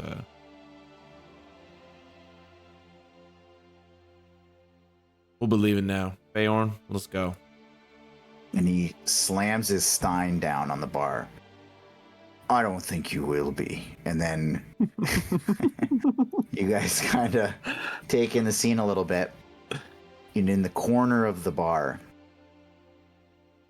perched up on one of the rafters, it's a little pigeon taking in everything, watching you guys.